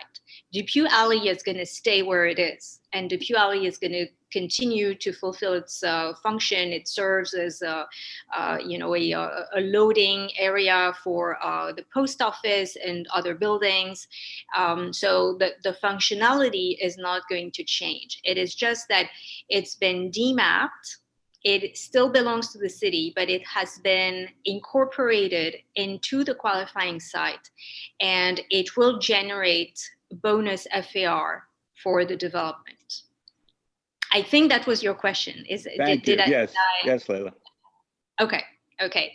Now your question regarding COVID, basically, what we see, whether it's for this proposal or, similarly for the Penn Station redevelopment, the Empire Station complex, basically, when we raise these questions, the response that we get is completion is in 2030, and therefore we cannot make any assumptions based on a sanitary crisis today that we assume and anticipate will be solved, and that maybe something else will have happened, which we don't know. So basically we are in the unknown, and we're basing the development on the old normal. And therefore these considerations are not really part of any planning. So that's a response that we receive. Whether we're satisfied with it or not, is another question. We are certainly on record saying that developing so much commercial office space in our district may turn out to be problematic, and we're actually calling in this particular document for the scope to actually to be much broader. So the radius study should be much broader to really incorporate and take into account this influx of new development, whether it is, Penn Station redevelopment, the MTA site on Madison and Vanderbilt that is being redeveloped, JP Morgan Chase that is bringing, an additional 6,000 employees into their new headquarters, the possible redevelopment of Macy's and the upzoning. So we know that, there's a number of land use actions that are in the pipelines, and that the evaluation of this particular project must be done taking all of that into account. So, we're specifically asking that they broaden the scope. Thanks, Lila. Okay, any other questions?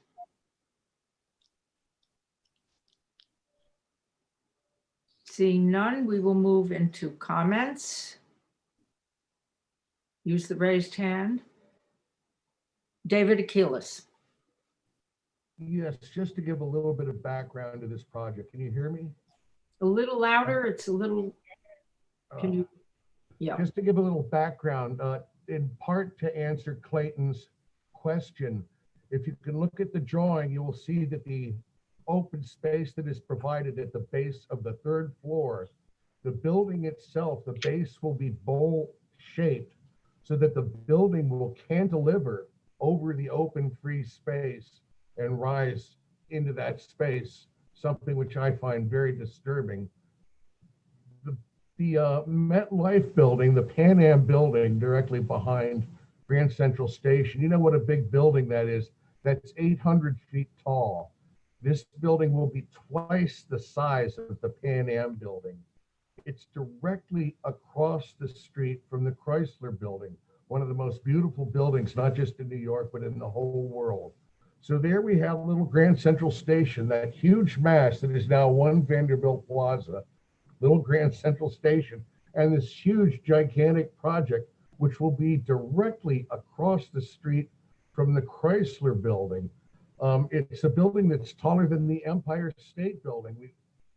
We've got to find some way to pull back and have some sort of level of reality to the real estate industry and what they're planning on doing. The homeless situation, it's just the homeless situation around Grand Central, we all know about. And none of this real estate that has happened in the last 10 years, including the Hudson Yards and the West 57th Street, 59th Street area, none of this has helped the city in any way that I can see. The homeless problem was there way before COVID. And here we are, we've got this project that is just so out of bounds to what the city really needs. And I hope somewhere the finishing date for this is 2030. So I'm hoping somewhere in the next 10 years, we can catch our breath and pull back on this outrageous project.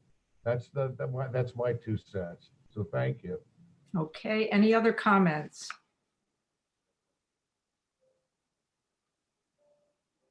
I don't see any, so seeing none, we will take this to a vote. Actually, I think it's okay to bundle, right? Yeah, okay. We go on to the next one, correct. Okay, so the next application was for a site at 118 West 28th Street. This is an application for a BSA variance to permit the development of a non-conforming 12-story mixed-use commercial ground floor and residential above building in an M16 district. So we deal with these applications actually quite often. So this is a site that is located in an M16 district, which means that it is zoned for manufacturing. In a manufacturing district, the permitted uses are commercial and manufacturing, and residential is absolutely not permitted. The applicant is making an application with the BSA, the Board of Standards and Appeal, basically saying that it is a hardship and that in the current condition, they cannot get a return on their investment unless they build a residential building. So in order for the BSA to grant such variance, 5 findings need to be met. And the committee discussed the matter. The applicant, provided some information, and they made their case. And we found that actually 2 of the findings were actually not met. One of them is that the site is too narrow for a commercial building, and the other argument that they made is that the building will not have any impact on the character of the neighborhood. We noted that the site is indeed narrow. If the site was located in a residential zone, this building would actually not be permitted because it would be prohibited by the Sliver Law. The Sliver Law says that a site that is narrower than 25 feet for a residential or commercial building, that such building should not be taller than basically either the lowest of the adjacent buildings or the width of the street, whichever one is lowest. So here they're proposing a building that would be taller than any of those criteria applying to the Sliver Rule. We also found that it would be non-compliant with the sky exposure plane, meaning that the building would stick out and basically take away from the air and light in a way that would not conform with the zoning requirement of the M16 district. And we found that actually commercial use for Class B and Class C office space is much needed in CV5. And finally, our overall, sort of like overarching way of looking at these applications is that we really try to discourage any BSA variances. And we feel that if there is a need or a reason or justification for use change, they should be pursued through a rezoning. And, we said during the committee meeting that maybe the time has come for this area to actually be rezoned and become a commercial district in which residential uses are permitted. The benefit to the community, if it is through a rezoning, is that the impact of the rezoning is then being assessed. Budget is then, able to be allocated accordingly.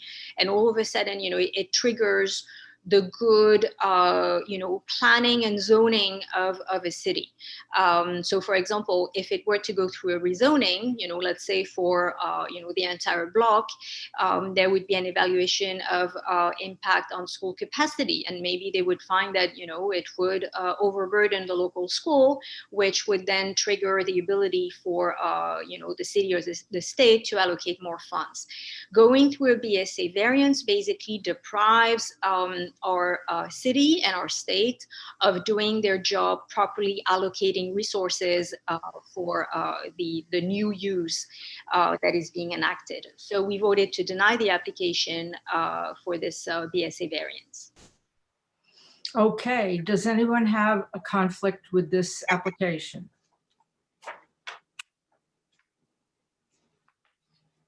Okay, I don't see any. Are there any questions to the resolution?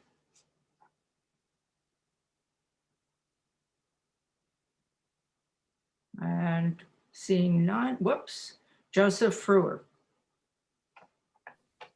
Hi, thanks, Layla. I was just looking over the resolution package. I saw that a few folks voted against this one in committee. I was just curious if anyone who voted against it would be willing to talk about why or what the rationale was. Joseph, that's something that we usually move into comment period. Okay. That would be a comment by anyone who wishes to comment. They don't have to, but if they wish to comment, it's done during the comment period. Okay? Got it. Sorry. Okay. Thank you. Any other questions? Seeing none. Okay, we're on to the next reso. Are we doing any comments for this one? Oh, we didn't. That's right. I was just talking about comments and didn't do them. Thank you, Layla. Okay, any comments? Nancy? Okay, so I opposed this resolution for 3 reasons. I do believe the site is too narrow for a commercial building. It's only 20 feet high. There are more brownstones in the city of New York that are more than 20 feet wide than this building. I do not think it will impact the neighborhood. The neighborhood already has a number of tall buildings on the street. And my understanding is that the sliver law only applies in residential zones, and this is not a residential zone. Okay, any other comments? Tristan? Hi, so I also oppose this resolution for pretty much the same reasons that Nancy cited. Additionally, I would say that, focusing on our rationale for opposing it, it seems that we seem to be relying a lot on the potential to convert the building into a hotel. And so my personal view is that I think that this building would better serve the community, the neighborhood, and our district if it's adding to the housing stock of Manhattan, which is not a great supply, rather than just adding another hotel to our district. And then I also just like to point out, like in terms of being like consistent across multiple different applications, I would just highlight that in the last application, we were highlighting this fear of too much commercial development going into Manhattan, whereas this is something going the opposite direction. And it's not exactly the same situation, but it's something that I think we can keep in mind. Like, I don't think that moving this small building, which it's not really unreasonable that they would struggle to turn a profit via commercial use given the size, is really going to take too much away from the district or this community. All right, any other comments? Layla, there was a statement made about the whether or not this is residential. Is that something that needs clarification? Because I believe that it was posed differently in the resolution, if I'm not mistaken. So, specifically on the sliver law, so the sliver law applies only to commercial and residential districts for the very reason that it is basically meant to protect a residential use, which is permitted as of right in residential and commercial districts, from the construction of buildings that are so narrow. It doesn't apply to manufacturing districts because residential use is not permitted. So if the zone and the use being permitted becomes residential, the sliver law should apply to this particular law that has been granted a variance. Okay, and that is in the resolution, am I correct? Yeah. Yes, okay, thank you very much. Okay. All right, I don't see any other comments. Then we're on to the next resolution.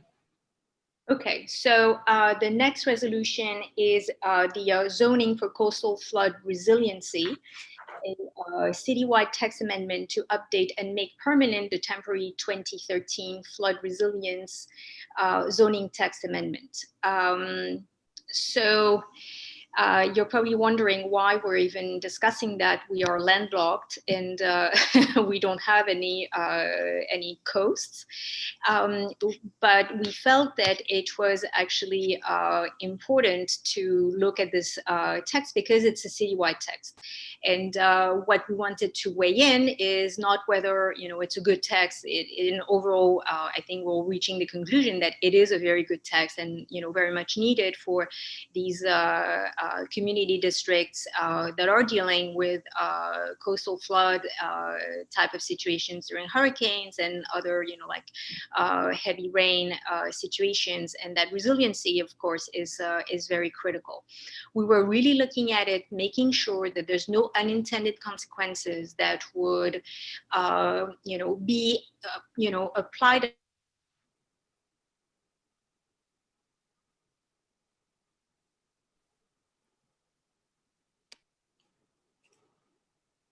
Layla, can you hear us? The one concern that we had was that this text would basically allow diesel generators to be installed in the rear yards of buildings.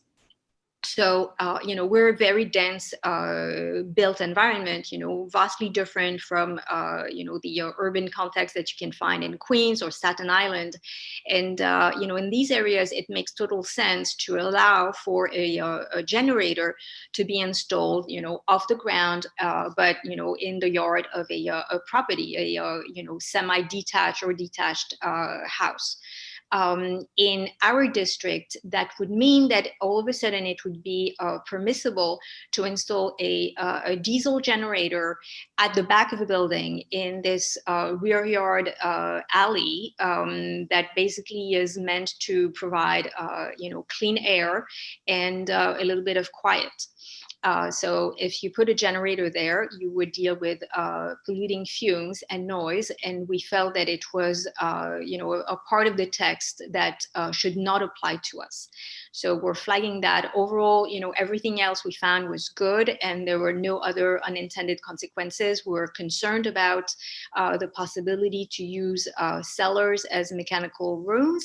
This is still permissible. We believe that it's a good use in CB5 because we're so far from any coastal environment. That if it's done properly, it's a use that is, efficient for buildings in our district. But the only issue that we had was with, putting generators at the rear of a building in rear yards. Okay, thank you, Layla. Does anyone have a conflict with this application?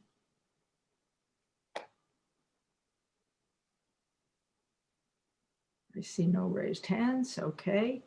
Are there any questions to the resolution?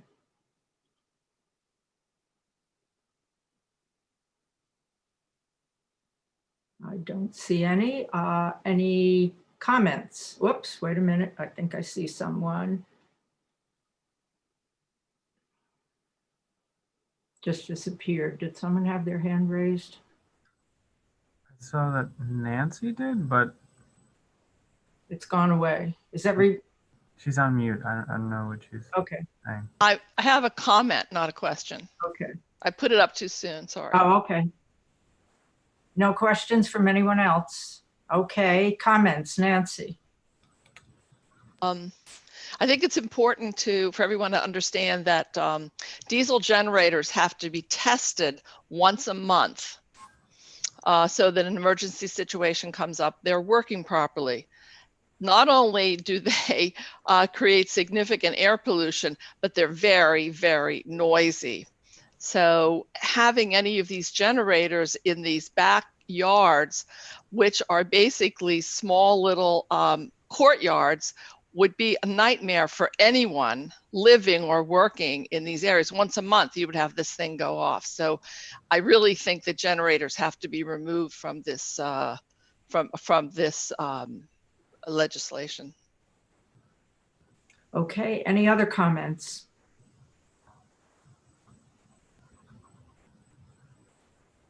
I don't see any. Okay, next resolution.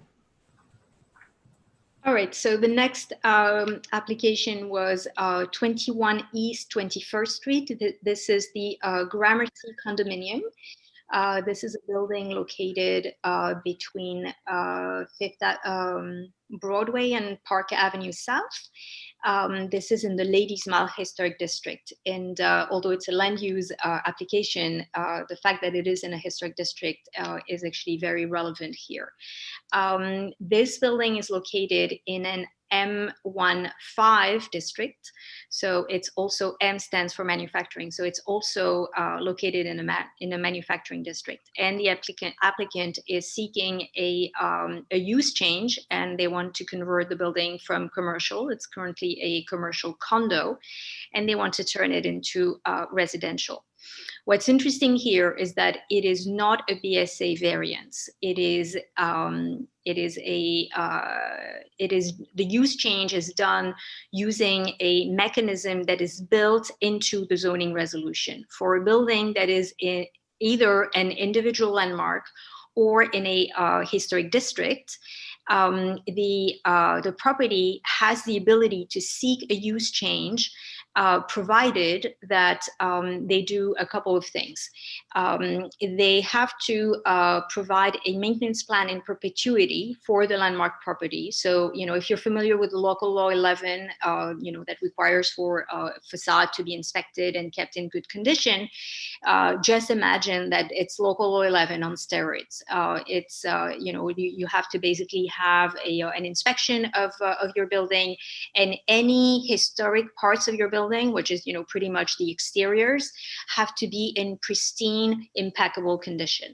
So that is seen as a benefit, so that the building is kept in pristine condition. The other part of the criteria is that some commercial use has to be retained. In this particular case, the applicant should have protected 25%. He is, 21%. He is only saving 10%. But overall, the committee felt, although we were not thrilled, we felt that it met the criteria. It's not really a discretionary action. So, if all the criteria is met, the use change can proceed. So we voted to support this application for the use change at 25 East 21st Street. Okay. Does anyone have a conflict with this application?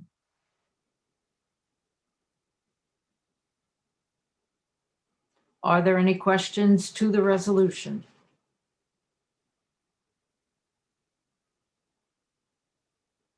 Are there any comments?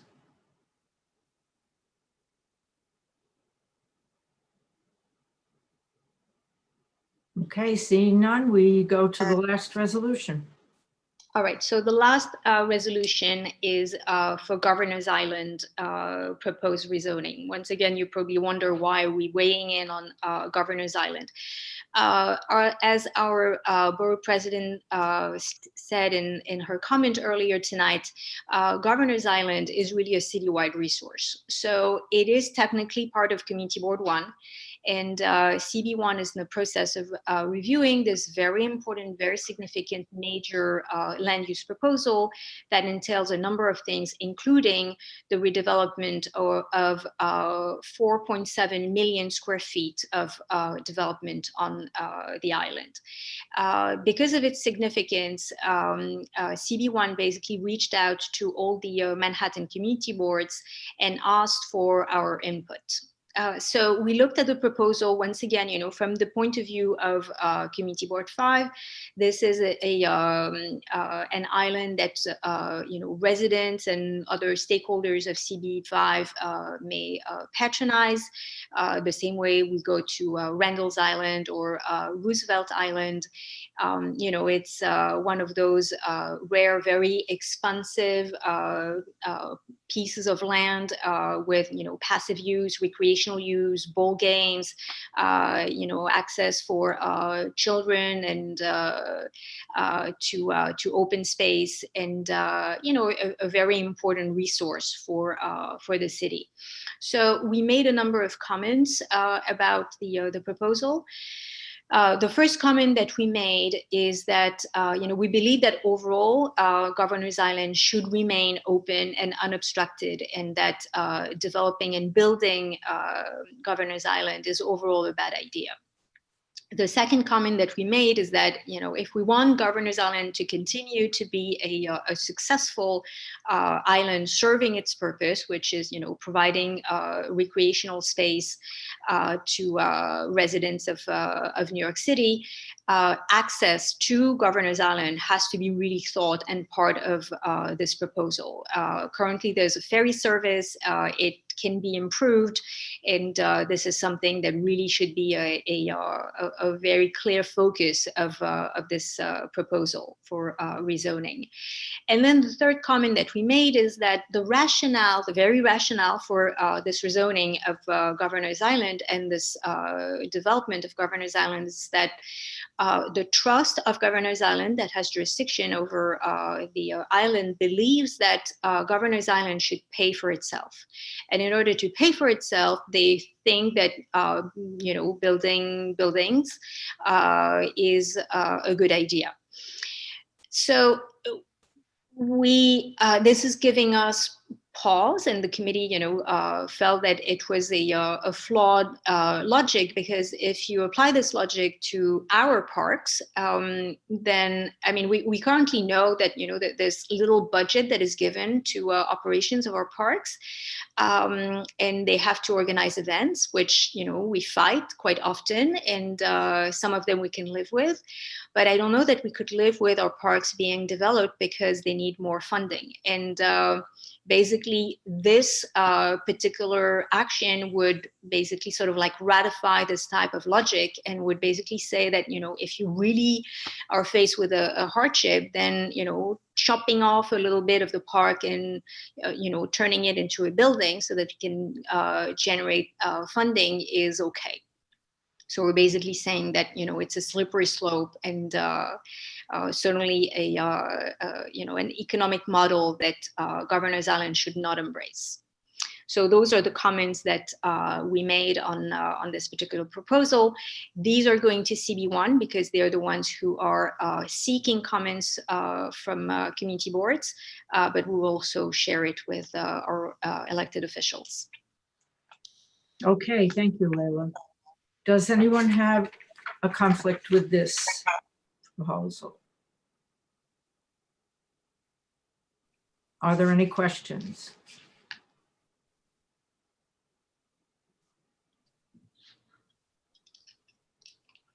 Seeing none, are there any comments?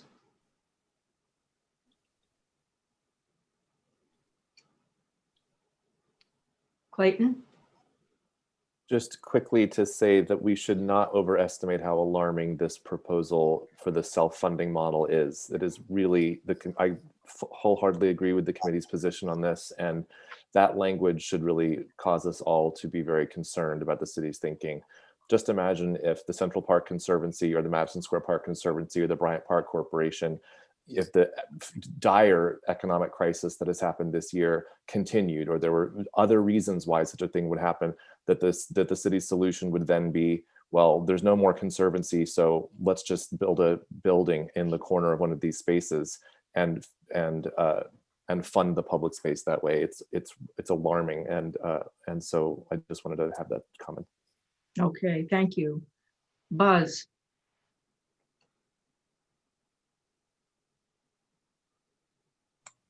Can you hear me? Yes. I'm sorry, I really have a question and I couldn't find the raise hand. Okay, go ahead. I have seen a plan that includes a substantial residential development on Governor's Island. This resolution opposes that plan? We're basically making specific and pointed comments on the proposal without getting granular, but really keeping it from the point of view of CB5. So we're saying that overall, we feel that the proper use for Governor's Island should remain recreational and open and should not be overburdened by development. We don't get into, like CB1 is going to do this, this beautiful work of looking at the intricacies of a very, very broad and very complicated proposal that comes with, all sorts of layers of complexities. We're taking sort of like, a step out as it pertains to us, CB5, and the way we would use Governor's Island.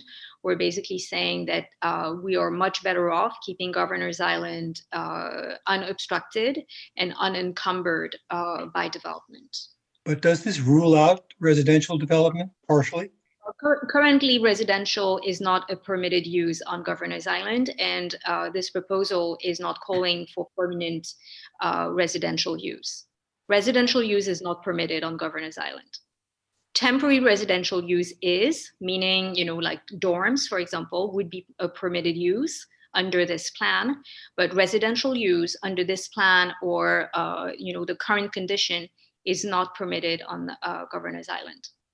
Thank you. Okay. Any other comments?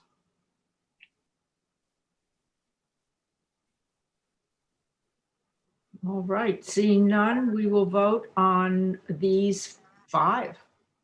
5 resolutions. Okay. Akalis, Yes. Athanail, Yes. Behar, Yes. Feichman, Yes. Rosnahan, Yes. Burton, Yes. Cafaro, Yes. Chu, Yes. Clark, Yes. Dale, Yes. Dosen, Yes. Ford, Yes. Frewer. No. On all five? sorry. No, but I thought we just had to group all of them. No, you can do an individual one if you wish. Oh, okay. No, just on, let me scroll back up to the address. 28th. Yeah. Yes. No on that one. Yes on the rest. Thanks. Okay. Garcia, Yes. Gashow, No on 2 and 4. Yes on 1, 3, 5. okay. Haas, No on 28th Street. Yes to the rest. okay. Harris, Yes. Hartman, Yes. Heyer, Yes. Johnson, Yes. Kabak, Yes. Kalafarsky, Yes. Kang, Yes. Kinsella, Yes. Lagasico, Yes. Levy, Yes. Lusick, Yes. Mafia, Yes. McCall, Yes. Meyerson, Yes. Miller, Yes. Pawson, Yes. Raybar, Yes. Shapiro, Yes. Slutskin, yes. Smith, Yes. Spandorf, Yes. Spence, No on 28th Street, yes on the rest. Thank you. Stern, Thank you. Yeah. Sung, Yes. Webb, Yes. Weintraub, No on 28th Street, yes on the rest. Whalen, Yes. Yang, Yes. all pass. Okay. Thank you so much, Leila. Wonderful job by you and that committee, which And the committee, really big Yeah. shout out. super job. And it was a great meeting, really was. Thank you. Okay, Parks and Public Spaces, Clayton. All right, we have two resolutions tonight. I'd like to have them deemed read. So deemed. The first is the proposal from Municipal Art Society for the creation of the position of Director of the Public Realm in New York City government. I think you all are familiar with this proposal and with our record on this, but basically to sum up why we're hearing this tonight at full board, 3 months ago when the Parks and Public Spaces Committee first heard this very initial policy proposal from the Municipal Art Society and New Yorkers for Parks, we determined that as a committee, the most appropriate thing was for us to weigh in on the matters that pertain to our committee's jurisdiction, and that the way that was most kind of accurate and appropriate for us to do that was a letter of support regarding those particular parameters. After that, the same proposal was heard both at the Transportation Committee and also at the Land Use Committee. And so with all of that extra information and input and questions from other board members, and then to Bex, where it became a priority for the parks component of the budget request process, we then had so much more input that the letter from the Parks Committee seemed like it didn't reflect the conversations that had happened. So we heard them again at our committee meeting this cycle, and this resolution reflects issues about the street bed and Department of Transportation and sunlight issues that land use heard, and refers to the budget process that Bex heard, so that it's more of a robust response from the full board.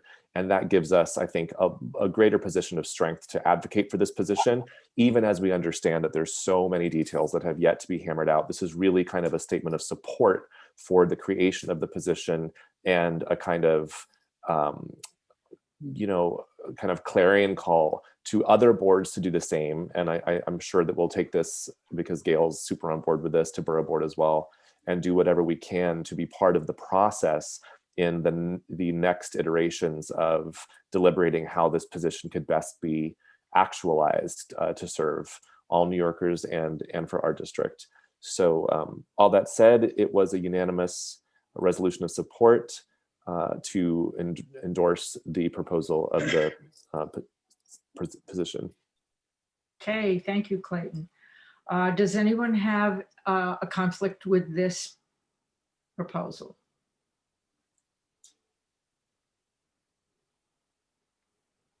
Are there any questions?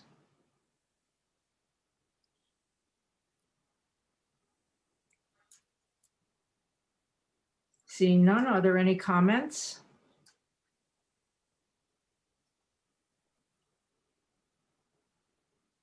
Okay, I don't see any, so we're on to the next one. Actually, let's go ahead and take this to a vote, Vicki. Oh, you didn't want, you were going to bundle them. You don't want to? Well, we can bundle them. That's fine. No, it's all right. You That's want to fine. do it? No, it's okay. We can bundle. Save time. Our next application is from the Madison Square Park Conservancy for a installation and marketing event in Madison Square Park on behalf of the Salvation Army. So this is it falls under the rubric of a marketing event because it is one of 4 that the Conservancy is contractually allowed to host in the park for their revenue raising purposes.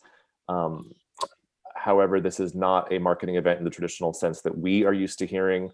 The associating charity that they are doing this for is the Salvation Army, and the event is basically the installation of a oversized red kettle in the southwest gravel area of Madison Square Park to act as a reminder to the public that they exist and that they are accepting online donations, since there are no street kettles and no coins being thrown in this year because of the pandemic. That is the reason why they have come up with this idea. The installation will have very, very few staff aside from security. There will be nothing handed out, no flyers or anything like that. No amplified sound whatsoever. We were concerned about maybe like an amplified like bell ringing, which would make everyone go psychotic. There will be no sound at all. There will be some lights on the kettle, which will be turned off at a certain point every evening. There will be a generator used to illuminate, to power those lights, but it is the quietest. It's an 1800 watt generator. This is the type that the Conservancy has lobbied their event applicants to use to great success, in our opinion, over the years. There will be a fixed camera that will show on kind of wide lens the existence of the installation in the park, but it is not meant to capture anyone's likeness. There won't be any interviews or anything like that, and none of the footage is going to be used aside from the live stream. So none of the footage will be recorded. In fact, they said that at the end of every day, the live stream, will be like tossed. It like regenerates itself, which is one of our main concerns, that any footage be used for some type of commercial purpose. And they were very, very open to all of our typical requests about signage using any kind of like foreboding language that you must vacate this public space if you don't like the camera. And they were happy to commit to not using scary language. There will be no trash or anything like that that's generated as part of the event. And this is the only marketing event that the Conservancy, this is the only marketing event application that the Conservancy received this year for very obvious reasons. And as it is only 1 out of 4, and as they are at I believe the executive director reflected at committee that they're at 90% loss of expected revenue for the year due to the pandemic. They are happy to have the application. And given that our committee and this board for about a decade now has used a matrix of 12 different categories of ways in which an event impacts the public space, we use that matrix to determine whether or not we can support a given event. This installation certainly passed that rubric with flying colors, and so the committee did vote majority to approve the application. Okay, thanks, Clayton. Are there any conflicts with this application?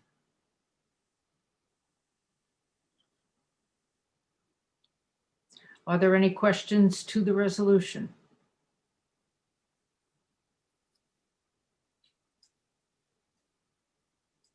Seeing none, are there any comments?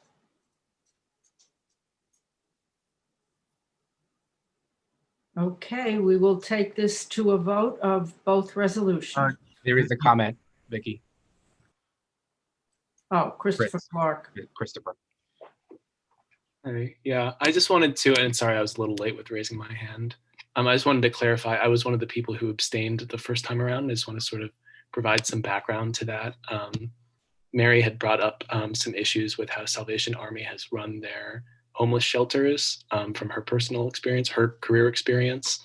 And given the focus of this installation on Salvation Army as an organization rather than on a product that was being debuted, for example, it was my thinking that, and I can't speak for anyone else who abstained, but my thinking that hosting this event would in some ways serve as an endorsement, not by us, but a use of the public space to promote an organization, and that the value of that work is sort of being called into question.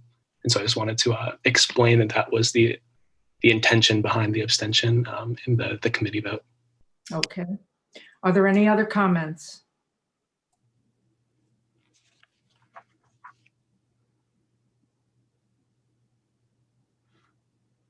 Okay, now we will take this to a vote for both resolutions. Thank you. Yang, Yes. Whalen, Yes. Weintraub, Yes.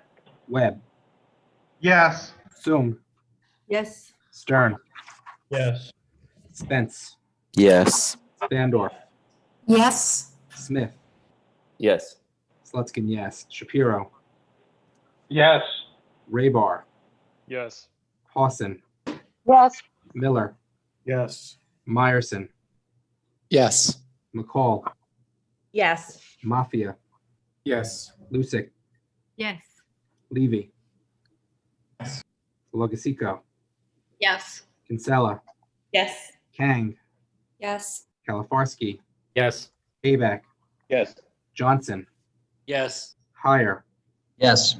Hartman, Yes. Harris, Yes. Haas, Yes. Goshow, Yes. Garcia, Yes. Brewer, Yes. Ford, Yes. Dosen, Yes. Dale, Yes. Clark, Yes on number 1, abstain on number 2. Clark. I'm sorry, Chu. Sorry, Chu. Yes. Cafaro. Yes. Sorry, I keep being on Zoom. It's okay. Mute. Burton, Yes. Brosnahan, Yes on the first, abstaining on the second. Beichman, Yes. Behar, Yes. Athanael, Yes. Kalis. Yes on the first, abstain on the second. Thank you. Motions all pass. Resos all pass. Okay, thank you, Clayton. We are on to Budget, Education, and City Services. Renee, for a report. Hi, Vicki. Thank you. I just want to report on Beck's presentation from the New York Smoke Free and their youth group, Reality Check, which is made up of local students. New York Smoke Free and Reality Check's purpose is to reduce tobacco usage and secondhand smoke exposure. and they do it through education, policy, and advocacy initiatives. So they provided the committee with a 15-minute video entitled Black Lives, Black Lungs, which showcased the exploitation of communities of color by the tobacco industry. The film demonstrated how tobacco companies have strategically targeted the Black community in their marketing and advertising campaigns, specifically around when promoting menthol cigarettes. Obviously, this results in health disparities. So our board office, I think, has shared the Black Lives, Black Lungs video link with everybody here. So the reality check presented to BEX in the quest to reach a greater audience and educate as many people as possible. So I urge everyone to have a look at that and share the video if they can. Okay, thank you very much. It was interesting, and I loved seeing some of those students. They were wonderful. Absolutely. Okay, landmarks, Layla, for the last two resos of the evening. All right, let's bundle. Okay. First resolution is for 122 Fifth Avenue. This is an application for storefront alterations, rooftop addition, landscape roof at the existing building, and a new building at the adjacent parking lot at 9 West 17th Street. So this is in the Ladies Mile Historic District between 5th and 6th Avenues. This application actually came to us in 2019. They wanted to build a very large, a very visible rooftop addition, and we didn't like it at all. Somehow, although they were approved by LPC for a rooftop addition that was actually pretty substantial, they decided to go back to the drawing board, and instead they decided that they would build the existing vacant lot that is to the west of their property. They would infill this, this lot, and they would build a one-story rooftop addition. As a result, the rooftop addition is entirely non-visible from any thoroughfares. It is actually pushed back, so it's also not obstructing windows from their adjacent neighbors. So overall, we felt that it was an improvement. Now, we still had some concerns. Two concerns we have. The first one is they want to install flagpoles, 2 flagpoles on their Fifth Avenue facade. We felt that it was inappropriate. It would be visual clutter. We told them that Fifth Avenue, not only at that particular area, is part of the landmark district, but it is also a exceptional vista corridor as per the Charter of New York. So that type of intrusion is not appropriate, not contextual. The other issue that we had was with the proposed canopy that they want to install in front of the new entrance at the new building. So the new building would now serve as the main entrance to the office building. It would be connected to the existing building, and the entrance would now be on 17th Street. If you look in your reso package, you have the renderings. Basically, the canopy sticks out from the new building pretty much all the way to the curb. Very prominent, very big, very bulky, very much visual clutter. And although we say in the resolution that we can live with some canopy, it has to be drastically reduced in its width to be conforming with the historic district. So we voted to deny unless those 2 aspects were reworked, so eliminating the flagpoles and drastically reducing the canopy. Thanks, Layla. Okay, does anyone have a conflict with this application?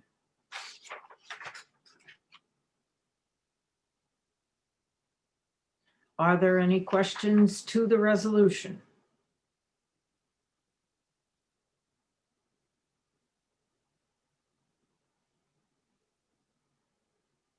Seeing none, are there any comments?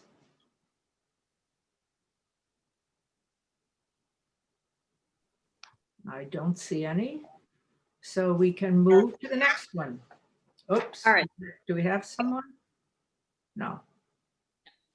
Okay, so resolution. the next one, 18 East 50th Street. This is an individual landmark. It's across the street from St. Patrick's Cathedral.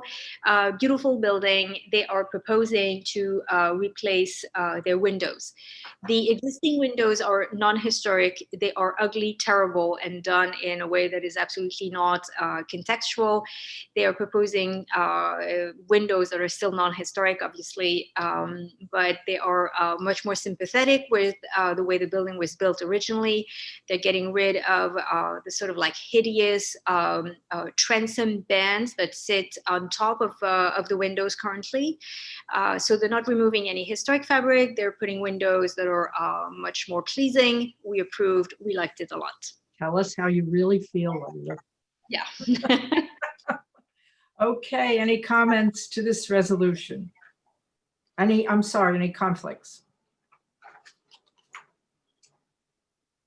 Nope. Any questions? Any comments to the hideousness? I don't see any. Okay, that means we can take a vote on the last two resolutions, and this will be the last vote of the evening, and then we are on our way to finishing out 2020, thank goodness. Kalis. Yes. Athanel. Yes. Behar. Yes. Feichman. Yes. Brosnahan. Yes. Burton. Burton. She left. No. Yes, I'm here. Oh, okay, there you go. Cafaro. Yes. Chu. Clark. Yes. Yes. Dale. Yes. Dosen. Yes. Ford. Yes. Brewer. Yes. Garcia. Yes. Joshua. Yes. Haas. Harris. Yes. Hartman. Yes. Heyer. Yes. Johnson. Yes. Kabak. Yes. Kaliforski. Yes. Kang. Yes. Kinsella. Yes. Lagasico. Yes. Levy. Yes. Lusick. Yes. Mafia. Yes. McCall. Yes. Meyerson. Yes. Miller. Yes. Clausen. Yes. Raybar. Yes. Shapiro. Yes. Slutskin is a yes. Smith. Yes. Spandorf. Yes. Spence. Yes. Stern. Yes. Sung. Yes. Webb. Yes. Weintraub. Yes. Whalen. Yes. Yang. Yes. Motion, resolution passed. Okay, that wraps us up. I wish all of you a very happy holiday and a great new year. See you in January. Good night. Hey, good night, everybody. Holidays. Happy New Year. Happy New Year. Happy holidays. Happy New Year. Happy holidays. Happy New Year. Happy holidays.